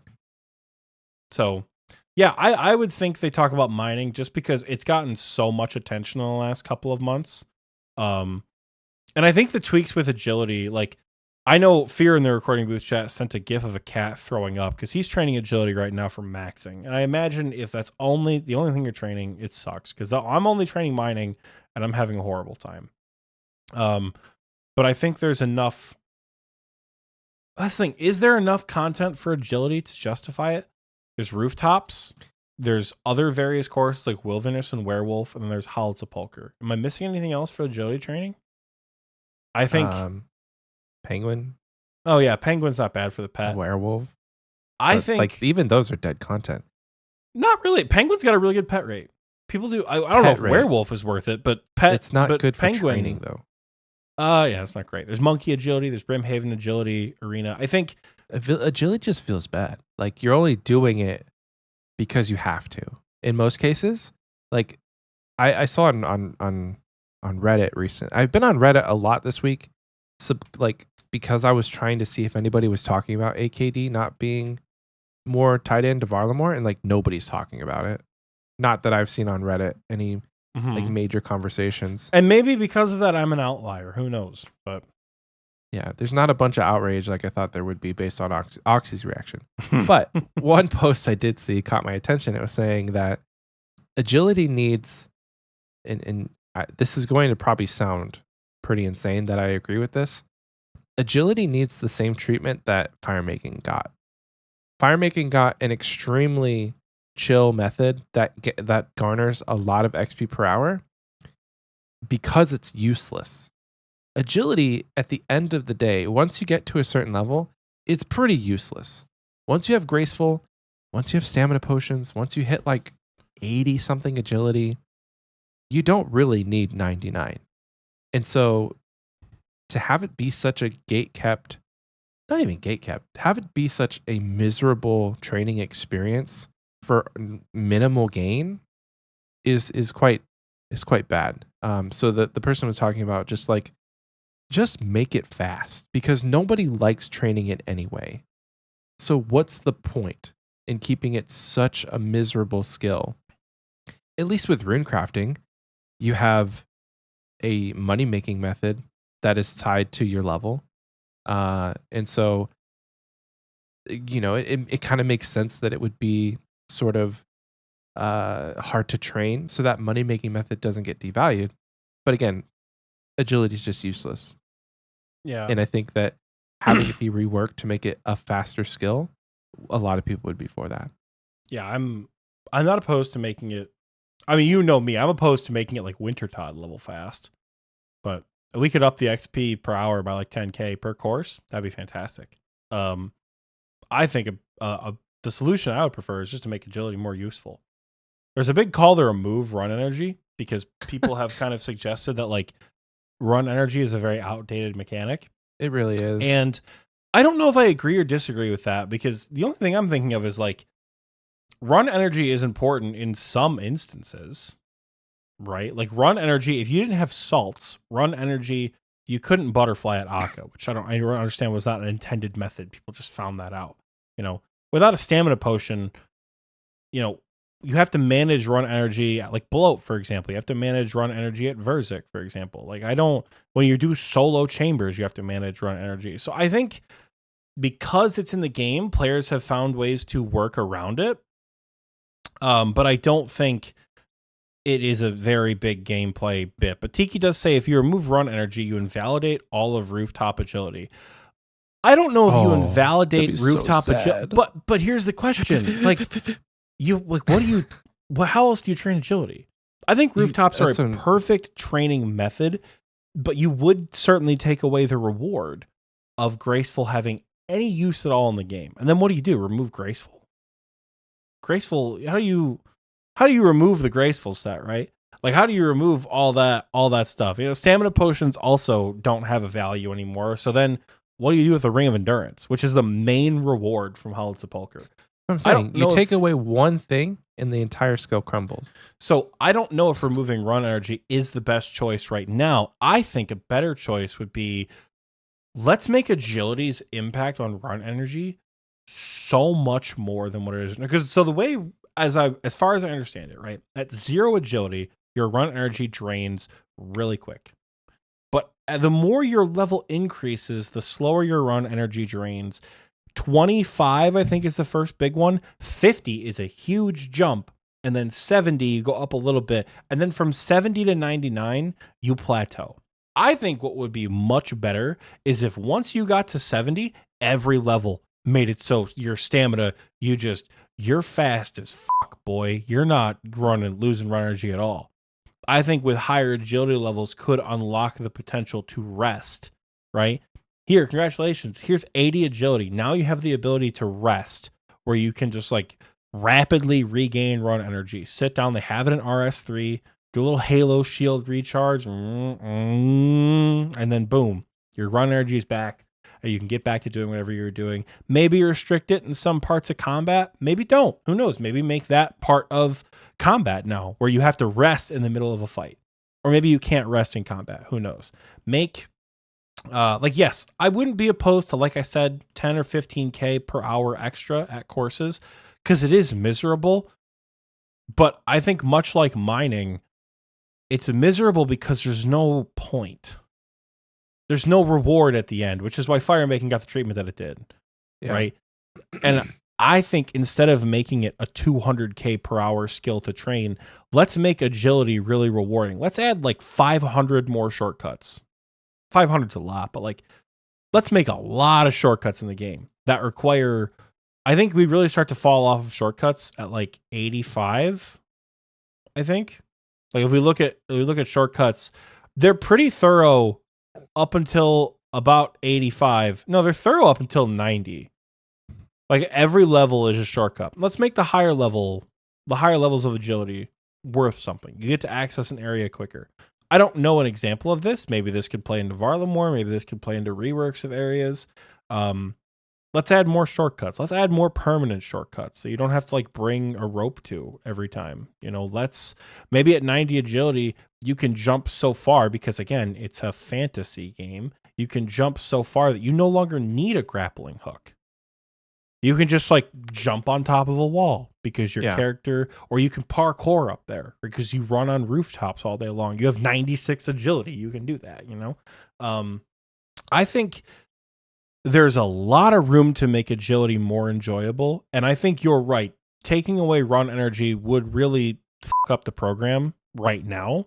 They could slowly remove it over time, but I think overall it's not the best to remove it immediately. They just got to make agility.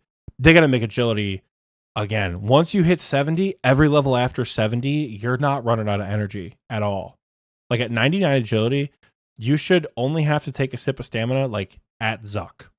Like you should not have infinite, but you should be able to run pretty goddamn far with 99 agility. Yeah. Then there's like the whole weight issue of like, how do you play like the weight mechanic? They might have to change that a little bit too. I'm interested to see what they do for skilling, but I would think it's going to be mining or agility. And I think they make them more useful as opposed to just like buffing the XP rates.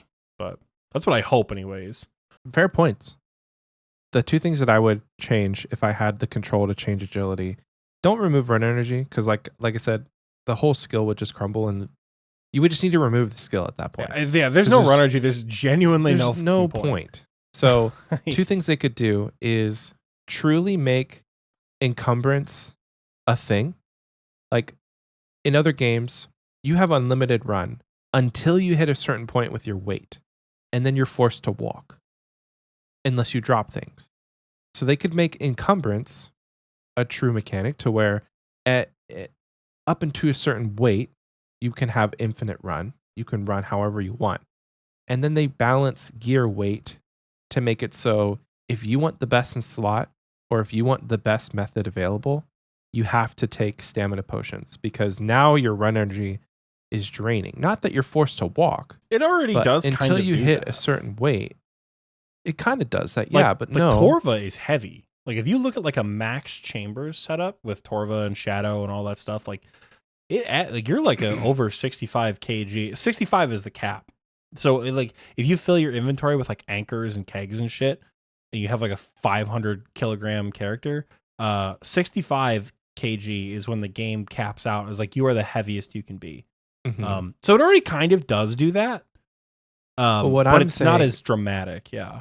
You know, what I'm saying is make it more dramatic. So like if you run around Varrock and you have no clothes on and there's nothing in your inventory, there should be no reason, if I were to change it, there would be no reason that your run energy should drain. You should be able to run at a leisurely pace as an adventurer. And maybe that would start at like you said, like 25 agility. The nitty gritty is not what I'm trying to get into. But either make it to where true encumbrance is where you, at a certain point, you would start, your energy would drain like it does now, or make it to where only certain content has some sort of effect to where now you need to have a stamina. You know what I mean? Like maybe in cities, there's like a magical aura that everybody just That sounds like refreshed. A unique raid or dungeon or boss encounter. Like there are magical pieces. Maybe that's something they add for the Colosseum. Like there's a debuff where like the heavier your character is, the slower you move. So now you, instead of moving 2 tiles every tick, you move 1 tile every tick, or you move 1 tile every 2 ticks because you're so heavy. So then like you have to balance, like that could be really cool for new content where like then you have to balance like the weight of gear, and like does the weight versus the max hit play out, which results in here's the issue with this. It's magic. You take magic. Because Ancestral weighs nothing, and a Shadow weighs nothing, and you just take magic and you just nuke everything. So you make stuff resistant to magic. You can make it to resistant is a strong word when using a Shadow. Resistant is like, that's cute. Lobster, and then it's dead. You know, like there are certain monsters that have overheads, so like they could have a prayer overhead with magic, and just like now it's not effective. You know. Yeah. And then there's certain items that take away overhead, so that could be a way to circumvent it. Hit him with the Dragon Scimitar spec. Yeah. Agility needs to be reworked, and I don't have the answer for it. We're not, it's above my pay grade, as they say. But I think anything other than what we have now would be an improvement to the skill. Tiki mentioned earlier in the recording of the chat, I'd like to see no run energy at 99. As somebody who has 99 on their main and is maxed and wears a max cape pretty much everywhere, you don't really notice. Even without like full graceful, you don't really notice your run energy. At least not me. I'm not doing a ton of like crazy methods or crazy things that require it. But just like walking around the game, there's a massive difference between a maxed main and a mid-game Iron Man when doing quests and when just interacting with the game. You kind of don't notice it, but mid-game, early game, it just sucks. Like it would pretty much, if I didn't know staminas existed, I don't know that I would have fun playing this game. Like if I didn't know graceful existed, because these things they're not like intuitive.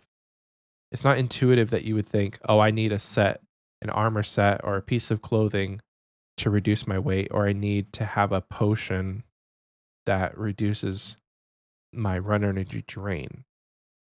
Maybe that could So- be a good topic for an episode in the future. What should the passive effects of 99s be?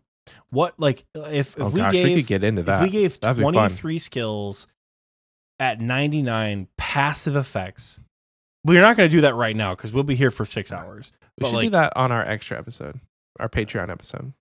we don't do Patreon episodes anymore. We do Patreon live streams. I'm saying talk about it on our live stream. No, we're making s'mores. What are you talking about? That's too good to lock behind Patreon. I want that to be Okay. main title content. That's good because we could make like, God, there's so much stuff you could do. Like, ooh, because like some of them already have decent perks, like the Slayer cape proc. I don't know. Maybe at 99 Slayer they just let you choose your task. Ooh. That's the, That'd is be that cool. too OP?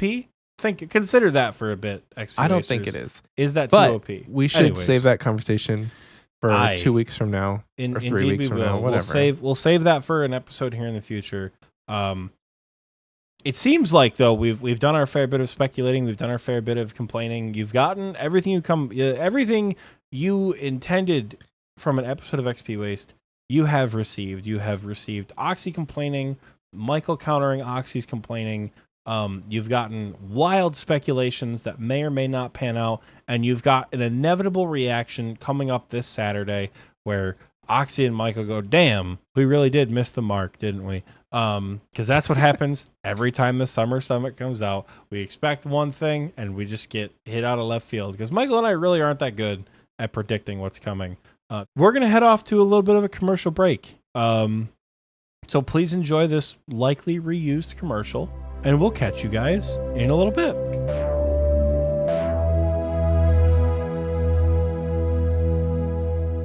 Ahoy there, citizens of Gillinor. My name is Captain Murphy, and I'm on the hunt for seamen. I need the hardiest seamen around, the best in all of Gillinor. What am I gonna do with all these seamen, you ask? I'm gonna take them out on my world-famous fishing trawler. Here at Captain Murphy's Fishing Trawler, we're going out to sea for a juicy bounty that only the open ocean can provide us. The seas at Gillinor are perilous, so grab your rod with both hands and fill your mateys' holes with that sticky hot tar. Yarg. The journey across the open ocean will be long and hard, but incredibly rewarding. You'll be coming home with enough fish to fill your sack for the next week, and if the luck of the sea be upon you, you might even leave with another man's soggy trousers. Yarg. Bring you and all your salty sea dogs down to Port Khazard and sign up to take a trip out on Captain Murphy's fishing trawler. Be the seaman you were meant to be. Yarg.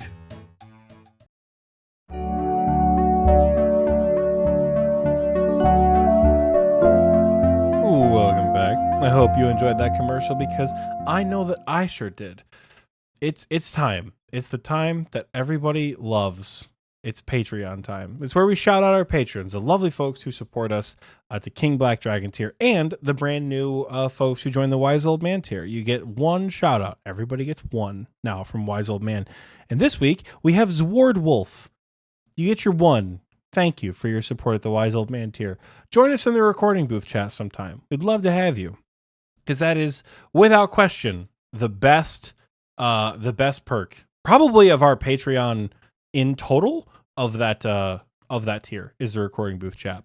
But thank you to the Wise Old Men. You guys are on screen right now. You probably have been on screen because Michael's much better at remembering that than I am. I wish I was editing because I would have done like a little flash there to see Michael make this like really funny face that he does all the time. When Wise Old Man's on screen and he makes a dumb face, I'll always cut it so you guys can see the dumb faces he makes. I cut it too, but not that time. Not that time. You missed the face. But thank you to the Wise Old Men. It is time to thank our biggest tier of supporter though. That's our King Black Dragon tier, folks. So starting us off with the KBD tier. Huge shout out to Apathy, aka German Cat Guy, Boston, Broick70, my dad, hi dad, Clapscape, Cloud Kicker, Damon S, Dicky Bird, aka Alex Anchor, aka Dicky Bird, who changed his name back to Dicky Bird, Elite Oreo Dunker, EXP Enjoyer, Fire Thread, Gumby, my boy HMZ Bot, MT Birchfield, Oxy's Stomping Satan 666. What a guy. So I have been calling you Prof Slayer in my head for like a year. Is it the full professor? Is it the full legal Professor Slayer title? Is that what you would like to be called? Because I have been saying Prof Slayer in my head, and Prof Slayer is also not your Discord name. I'm speaking to you directly as like, what would you like to be called? Because if it's Professor Slayer, I'm fine with that. But in my brain, it's been Prof Slayer, and I don't know if that's correct. Anyways, moving on, our third favorite Patreon supporter, Ralph, Rylithian, Soggy Waffles, Seppi J, Seth Shep, Sparky Life, the Big G Jordy, the Crayola Tallymorn, and every week he does not fail to disappoint, Verzix Swole Bussy. That is a name I had to say out loud. So, hell yeah. That all I got to say is there might be something under there for me, if you know what I'm saying. Thank you so much to the folks in the KBG tier. Your support is fantastic. Like Michael and I said, it's going to help us go to RuneFest in the fall so we can see all you guys in person. That's another episode we want to do soon, is how to plan for RuneFest.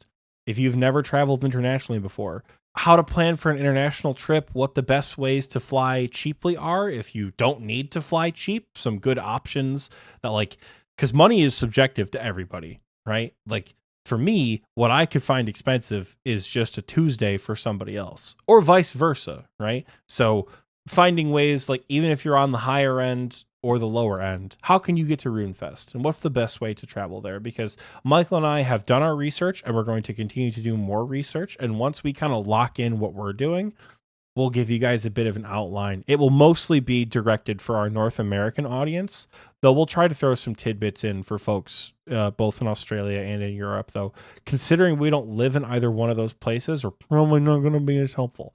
But that's an episode that'll be coming your way hopefully soon. But as I said, patrons, you guys are going to help out with that.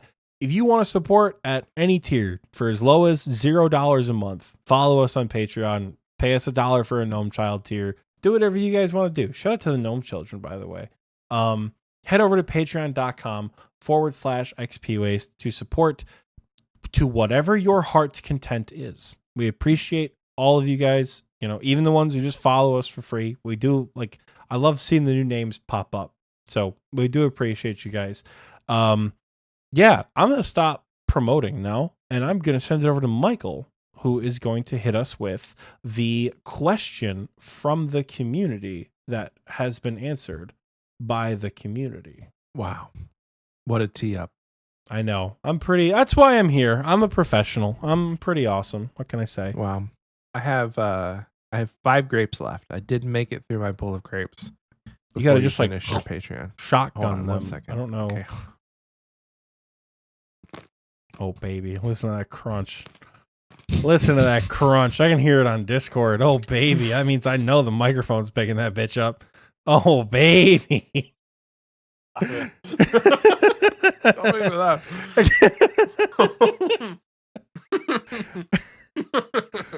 This is gonna be the cold opener of the year. Michael choking to death on grapes to start the episode. No, don't make me laugh. All right, grapes are gone. Ugh, it's community question time. I chomped down on 5 grapes all at once, and just my mouth is full of grape liquid, and then I almost spit it all over my desk. I think if that's not the cold opener, you should spit the grape juice over your desk just to make it a cold opener. Because that's fantastic. Anyway, it's community question time. I do have one thing to add about Patreon, and it's that the best value of the $25 tier is the fact that you can change your name to whatever you want, and we'll most likely read it. There's very few things that you could change your name to that we wouldn't read. Giving people that opportunity to make us read the most heinous of things. Listen, if it's racist, sexist, homophobic, whatever, we're not reading it. Screw you. We don't want your money. But if it's funny, like Verzix Swole Bussy, hell yeah. Bring it on. Bring it on. We're gonna get someone who's Oxie wants to suck Maiden's toes. That's gonna be someone's name, and I'm gonna have to read that shit out loud And I'm gonna have to go, oh, thank you to you. God. We never figured out who Mrs. Oxie was. I think that's the funniest No, we part. never did. We never figured out who Clapscape in the recording booth chat, who's also a member of the King Black Dragons here, said Neve's sweaty socks, and I'm totally rethinking this KBD shout out thing now. I think we might be done with the KBD here. Might just get deleted at this point. I'm not sure if we're gonna continue that. Anyway, thank you to our patrons. Next up we have the community question. This is going to be a shorter one just because there's only 6 responses on Spotify. Yeah, you guys really have taken a pretty chill start of the year. Yeah, Yeah. It's fine. It's good. It's okay. We'll get through it. Starting us out, we asked you last week, what is your prediction for the next league? Swole says, Leagues 5, your favorite OSRS game, but fast. Yeah, absolutely. I think Could you that's a imagine given. if it was just like, yes, it's fast, but like in like the most wacky way possible. Like you walk and every tile, it's 5 tiles per tick walking speed.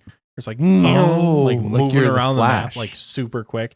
There's no option for dialogue reads. Just like there's no more dialogue. You just like open a shop. There's no option to talk to anyone anymore. There's no option to have conversations because it's fast. We don't talk. We're fast. And then skills train. There's a game mode in Melvor Idol for their birthday this past year where it was a combat only simulator. And you attacked every 0.1 second. Whoa. It was fast as shit. And the enemies attacked in like 30-second intervals. So you had a lot of time to try to hit them. But the enemies were like insta-kills. Like if you did not kill the enemy in 30 seconds, you were dead. Because you only had one hit point. Oh. And you were doing like machine gunning them. So maybe it could be something like that for like a little bit of a, I don't know. I don't know how you make a whole league out of that, but that could be fun to see in RuneScape. I could dig it. Fast. Next up we have Alex, who says, would love to see them do Shattered Relics 2. Taking what they learned so far to improve it. Just finished listening to your recap of that and didn't get to play it, but it seemed like it would be fun. Honestly, they did it well with Trailblazer Reloaded, where they took all of the good parts of the league and improved on them. So if you take all of the good things about Shattered Relics, maybe in 2 years after they do Twisted League 2, because I'm hoping it's Twisted League 2 is what I'm saying. You take all the good things about Shattered Relics with feedback and with new mechanics and a new skill and a new area, and you just make it better. I can't wait to see leagues with sailing. That's going to be so cool. Maybe it'll be Leagues 5 wet. You'll only be on a boat. Oh, You'll start on a boat. Sailing's the only skill you can train for the first day. Mockcat says, I think I've said it before, but I'd love to see leagues to be like Melvor Idol's adventure mode. Skills are locked until they're unlocked, probably by points, and skills limited to your combat level. Interesting. I've not played the adventure mode, so I'm not entirely sure. The adventure mode is very similar to what Shattered Relics was supposed to be, but I think with the added difficulty of you have to hit certain combat thresholds to be able to unlock certain skills. So like if 100 combat unlocks the Slayer skill, but you also need like a renown type currency to unlock it, kind of thing. Gotcha. Which like could be fun, but the issue is, does that scare too many casual players away? That would be my only concern. But yeah, if you make leagues too hard and you like put too many restrictions on the actual gameplay, then it's like this doesn't feel like a league. It will feel like a league, but you'll just lose. Like you're not going to hit 200,000 players in a day like they're hoping for. True. But True. Moist Sean says, hopefully we get a new league. A repeated league wouldn't look good for Jagex, so a new league would be fun. P.S. Roasted broccoli with olive oil, garlic, sea salt, and rosemary is perfection. oh, what a man! What a man! I need to make more vegetables. I tried my hand at asparagus on New Year's Eve, and it didn't go well because I just like it flopped. It wasn't crispy anymore. I don't know. The what happened. secret I've found to making it crispy is to really, really season it. Salt, pepper, all sorts of herbs, and those things kind of, in my experience, crust over the asparagus, and that's what helps the soft asparagus have that little bit of crunch to them.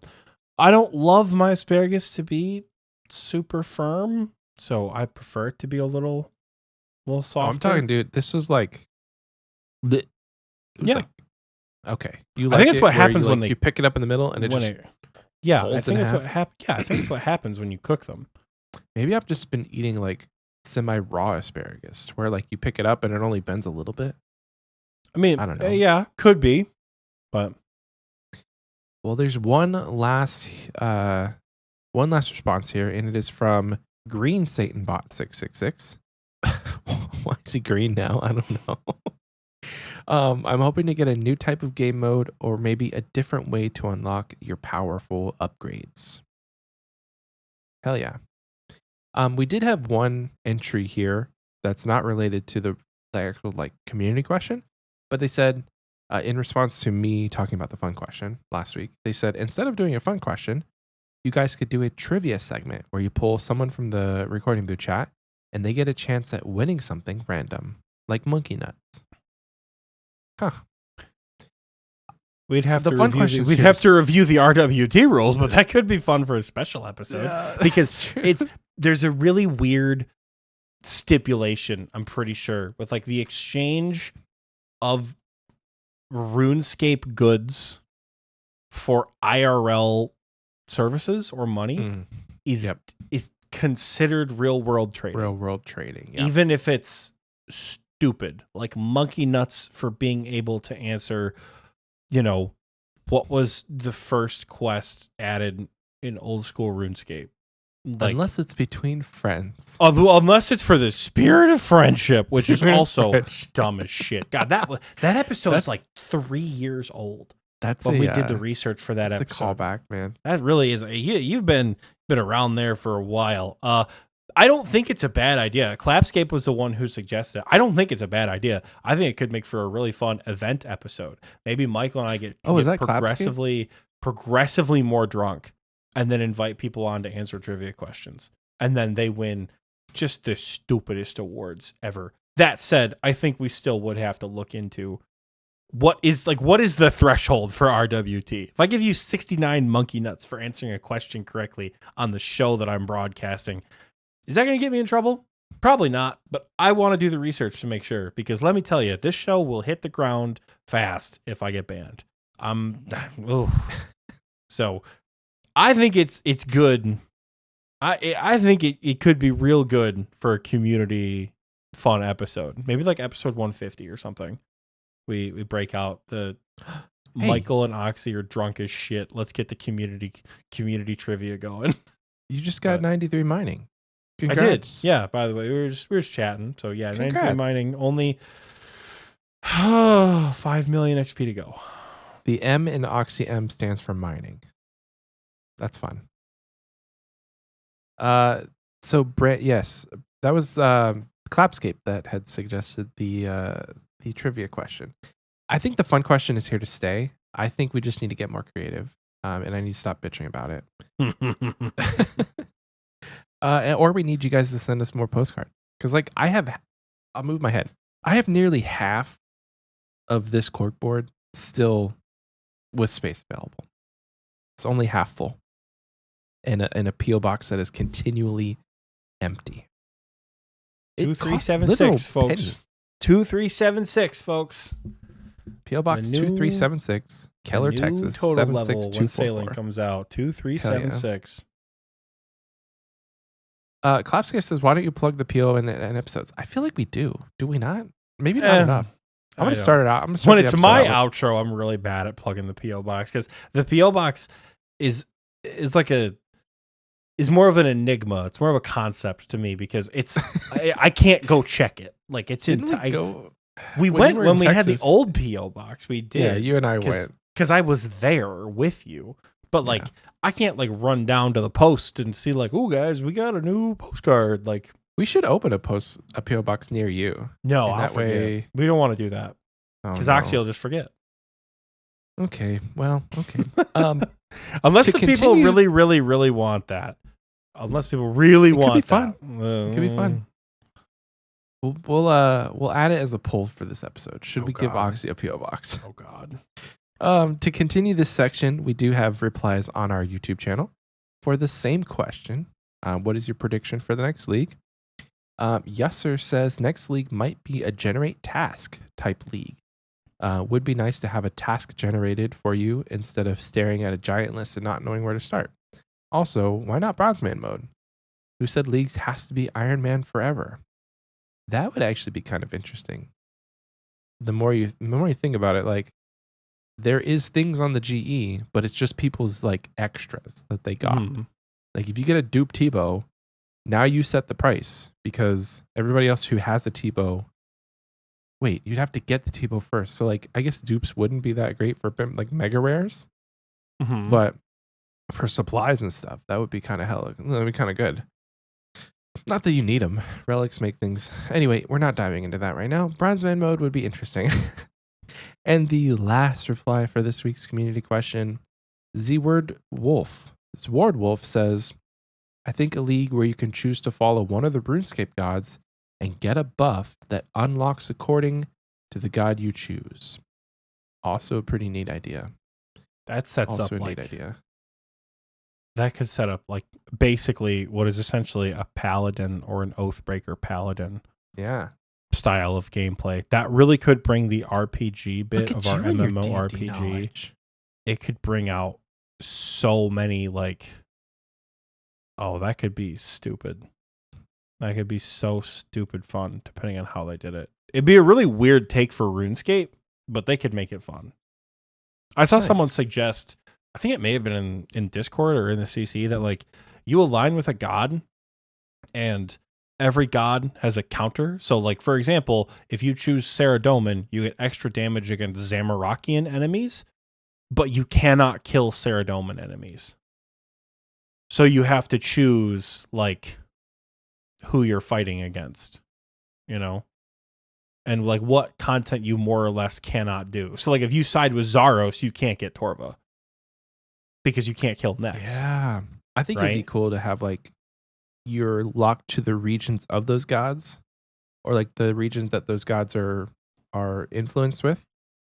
So like Poor Saradomin is just just he just said just Tyrannon the whole time. That's gonna do it for this community question, guys. Thank you so much for answering it. If you want to answer this week's question, it's gonna be a little off the wall, but you'll understand next week. What is your dream vacation destination? You can answer that on the community question section on Spotify or the pinned comment of this YouTube video. If you're on YouTube. I say that every week, like assuming that people on Spotify are going to be offended. Like, oh, I'm not on YouTube. Anyway. I was out last night and the person I was out with didn't know Spotify had like videos.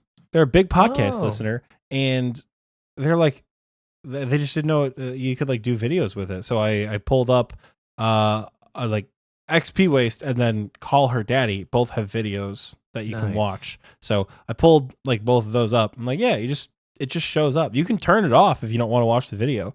And you could also lock your phone, unlike YouTube. I don't know if that's a Spotify premium thing or not, but you know, it's possible. So you could be watching us on Spotify if you really want to, but you know.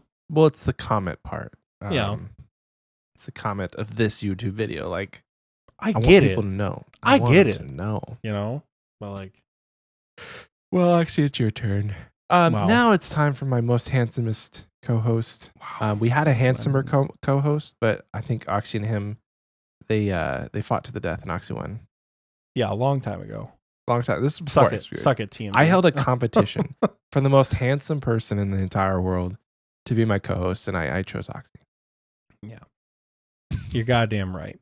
Anyways, it's time for Achievement of the Week. Thankfully, this week there are more achievements, so I don't feel like I missed anything like I did last week. So we're looking pretty good this week for achievements. So kicking things off, we only have one in miscellaneous. Ice 9 Chills got their first quest cape, which, hell yeah. We love a good quest cape around here.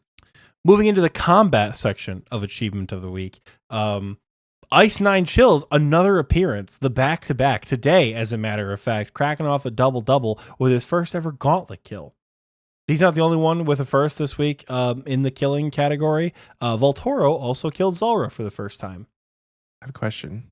What's up? Was Ice Nine's quest cape end on Song of the Elves? I'm not sure. I don't remember. That's interesting to think. Like they finished Song of the Elves, got the quest cape, and immediately went to the Corrupted Gauntlet. It was just regular. Or is it a gauntlet. regular? Oh, Yeah. regular. Okay, that's cool. As I say, you have to do regular gauntlet before you do corrupted as is. Either way, though, still awesome. We have some more combat achievements and the actual combat achievement bit of the combat. Whatever. Platypus 4 got the hard combat achievements done. So shout out to you for the red and black IUD, the infinite teleports to God Wars. That's always going to be a good time. Both Greenben and Airmid or Yuggerl, the amount of times I've spoken to this man in VC and don't know how to say the second half of his name. Because I know, like, it's not Juggerl. That's the English way to say it. Is it Yuggerl? I don't know. Correct me somehow. Not your girl, right? Unless it is your girl, then let me know. Let your girl know. But yeah, let me know how to pronounce that name and whether or not you want Airmid or the other name to be your actual name. Because again, I've like hung out with you before, and I don't know which you prefer. So please correct me on that. But you both got your Missouri kits, so congratulations to the both of you guys for doing that. Backpack good, gold and black backpack good. Finally, we do have one final achievement in the combat section. Strom got his first Infernal Cape. Ooh. Congratulations to you, Strom. You can play the game again. You can have it. I don't know how many attempts it took you. But you can enjoy it now. You got nothing left to prove, as I always like to say.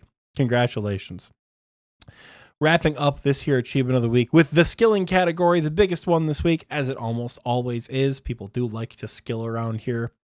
Kicking us off, we have Wheat Toast achieving 99 hit points. Oracle Angel achieved their first 99 with 99 strength.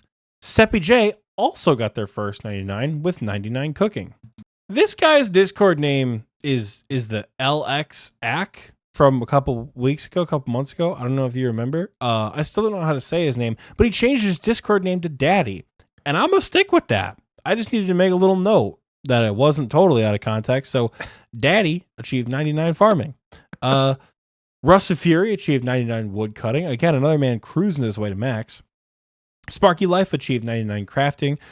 Sparry achieved 99 Hunter, and I'm very disappointed in Sparry because the screenshot was real RuneScape, and I was so hoping it was just going to be totally black with the little like squares for Herbivore. I was so hoping that was going to be the 99 screenshot, but he got it, and the journey to max continues for our boy Sparry. Mr. Gekuzi, a name I've never seen before, but like quite a bit, got 99 range. Iron Kai said, I'm not going to get 199. I'm going to get 5 and set the record this week for the amount of 99s. He got 99 fletching, fire making, cooking, herb lore, and crafting. All done at the same time. So hella fireworks for that man. Toaster Bath achieved 99 Slayer with only 6 skills to go until max. Purple Knight achieved 99 cooking on the UIM, which I don't know how difficult that is compared to a main, but anything on a UIM is always a lot harder. I think he said it was like 65 to 99 at the mess hall in Hosidius. Jesus, or something crazy. Like that's crusty. It was barely any XP all the way to 13 million at the mess hall. That is crusty. Yeah, but it took him months instead of days. Niall Ear 96. I think I'm saying your name right. I'm not sure. You got 99 mining. I envy you because you're done. You don't have to do this anymore, but I do. And finally, the last 99 we have this week, Dr. R2D2, Doc Hart's younger brother, who, unlike Doc Hart, might actually be an actual doctor, got 99 strength with his first 99 ever. We do have some total levels to wrap up this achievement of the week. Steppy J, in addition to his first 99, got 2k total level. Forsaken 5 or Forsaken V or Forsaken 6, depending on where you see him, he got 2100 total level. And then Suffix Isaac got 2200 total level. Folks do be cruising with their total levels. I'm still myself sitting at 2197. And I'm like, oh my God, why is it taking so long? It's because I'm training mining and I won't get 2K total for like another month, or 2,200 for another month. But that wraps up Achievement of the Week. If you did something awesome and you want to show us that awesome thing that you did, head over to our Discord, discord.gg/OSRSTNL. Post about any range of achievements that you guys have. As we always say, whether it's base 40s, an Infernal Maxscape, we don't care. We want to see the cool stuff you guys are doing because we like engaging with the community in that way. We also have a lot of other fun stuff in the Discord as well. Michael just opened up a GE flipping channel, which people have been using quite a bit. People seem to be quite big fans of the flipping channel. So go check that out. Do you know what our counting channel is up to? I have stopped paying attention to the counting channel. What is it up to? 1,119. Nice. Yeah. Nice. Well, it's 1,117. Nice. Still a lot. We're getting It's quite a bit. So go check all the channels out. Have a good time. Enjoy yourself. Obviously, VCs are always going up. I can tell you right now, the VCs are kind of active today. It's a Sunday, so it's pretty slow. But, usually there's people always hanging out. So come by. We'd love to have you. I'm going to swing it over now to Michael for the final segment of the show that we did not get rid of. And that is the fun question. So, Michael, my friend, do you have a fun question for us this week? I do. I'm looking at Discord like I'm going to read. I'm not. I'm pulling this straight from. This is off the dome. This is off the dome. Classic, we haven't had one of these in a while. This is classic off the dome fun question. Okay. Did you see that people in our chat were like, I love you guys, but you would not be able to last an hour against goblin versions of yourself. I love that. There's like a whole paragraph critiquing. Like, I loved that so much. I'm like, hell yeah. You listening and you got opinions on it. So I'm gonna shout whoever that was out. They said it was HP Healer. Yeah. Shout out to HP Healer. It's a good read. It was on the 11th. So if you scroll up in the Xpwaste chat, it was on the 11th. It's a fun read. It's quite hilarious. They're like, yeah, no, you're not living past a couple of minutes here. You're probably right though. That's exhaustion. Yeah. But I do have a fun question. It's off the dome, and I will take no judgment for the quality of this fun question. Okay.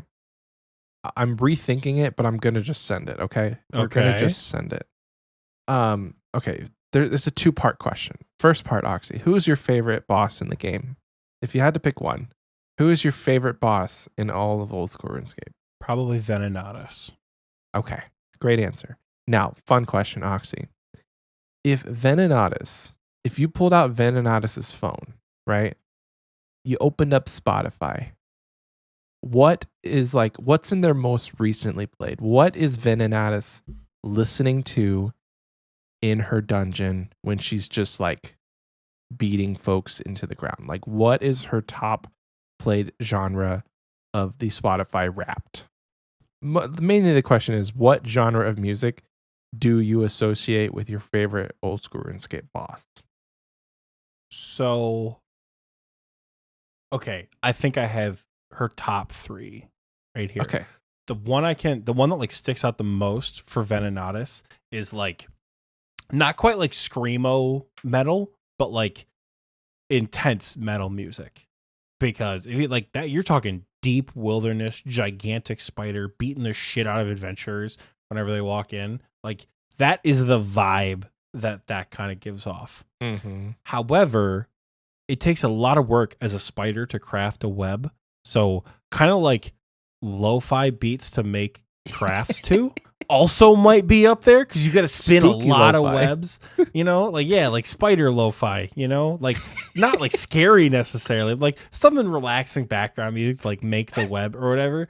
But finally, the last little bit, do you guys know the track Witching? I know Michael doesn't because Michael doesn't listen to the music in Old School RuneScape, but the track Witching is what used to play when you fought Old Venenatus. And it is like you're fighting a 35-foot long T-Rex size venomous spider who can kill you in 2 ticks because she had a variable attack speed. And the background music was dun dun dun dun dun dun dun dun dun dun dun It was like wacky, dorky, cartoony music. So I also feel like Venenatis has like a secret playlist, like a guilty pleasure playlist of just like Benny Hill-esque like wacky cartoon songs that she likes to listen to. Like it's usually the intimidating death metal, but sometimes it's the Pink Panther theme just beating the shit out of adventurers. Because if you guys listen to Witching right now, it should be like automatically unlocked because it's just unlocked within the wilderness. It is a dorky tune.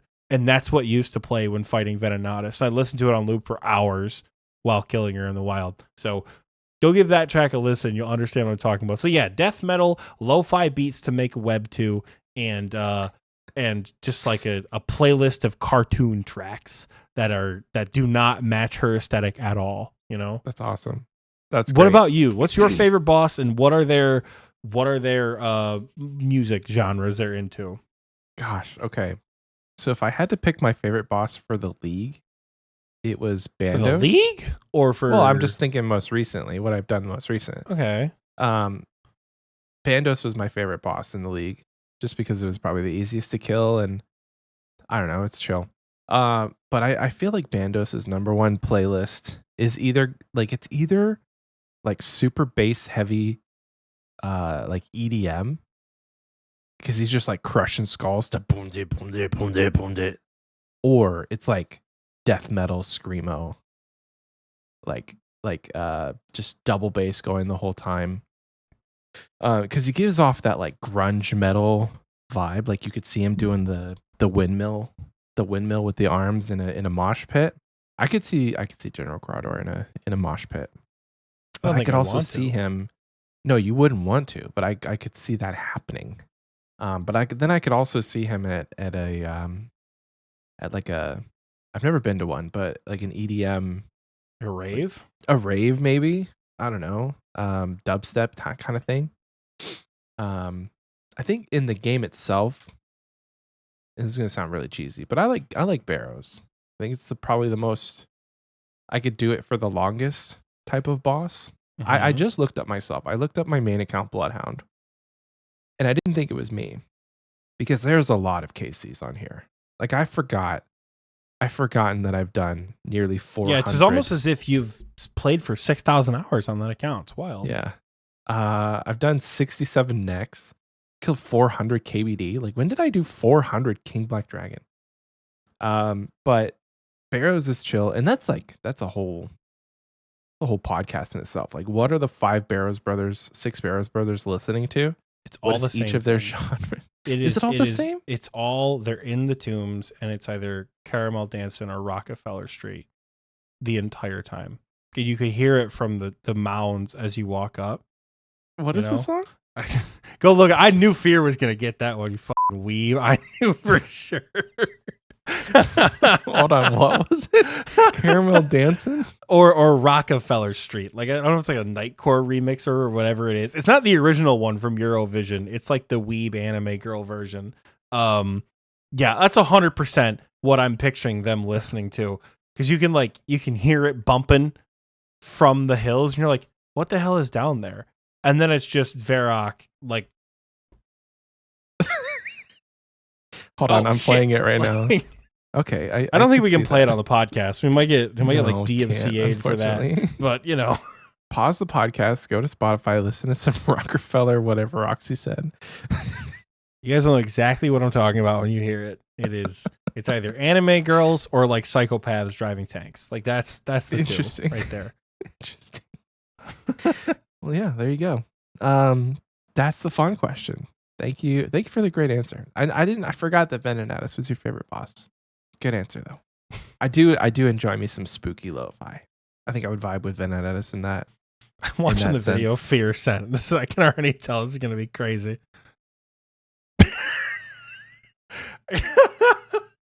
This is 100% the Barrows brothers. 100% Fear.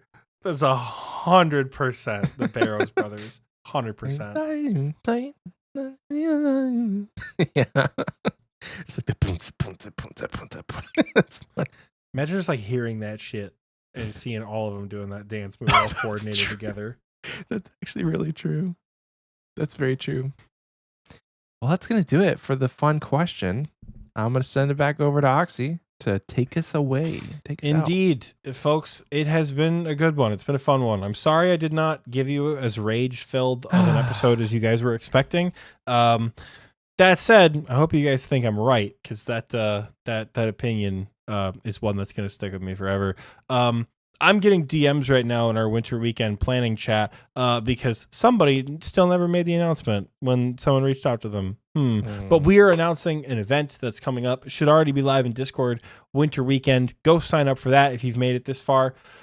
Sign up with a team. Sign up by yourself. I don't care. It's going to be fun as hell. We're going to be doing a lot of raiding. Yeah, follow us everywhere you follow people. We're Twitter, Instagram, not Facebook. We have a TikTok that we don't post on, but we have one if you want to check it out. Follow us, subscribe on YouTube, follow us on Spotify, Apple Music, and Google Podcasts. I'm sure you do something, but go do those things. Yeah, comment, notifications, all the content creator stuff. Smash that like button. Head over to Patreon if you want to support us. Head over to our merch store if you want some cool merch like Michael's wearing. Head over to our Discord, probably most importantly out of all of those things, to come interact with objectively the best RuneScape community in the world. And the only other thing you are tasked with doing is having a good week and a good weekend. We look forward to the the winter summit. We look forward to the winter summit, and maybe our speculations will come true. With that, folks, we are going to send you off. We will see you guys next week. Goodbye, good evening, good day, good morning. See you later. Have a great day at work.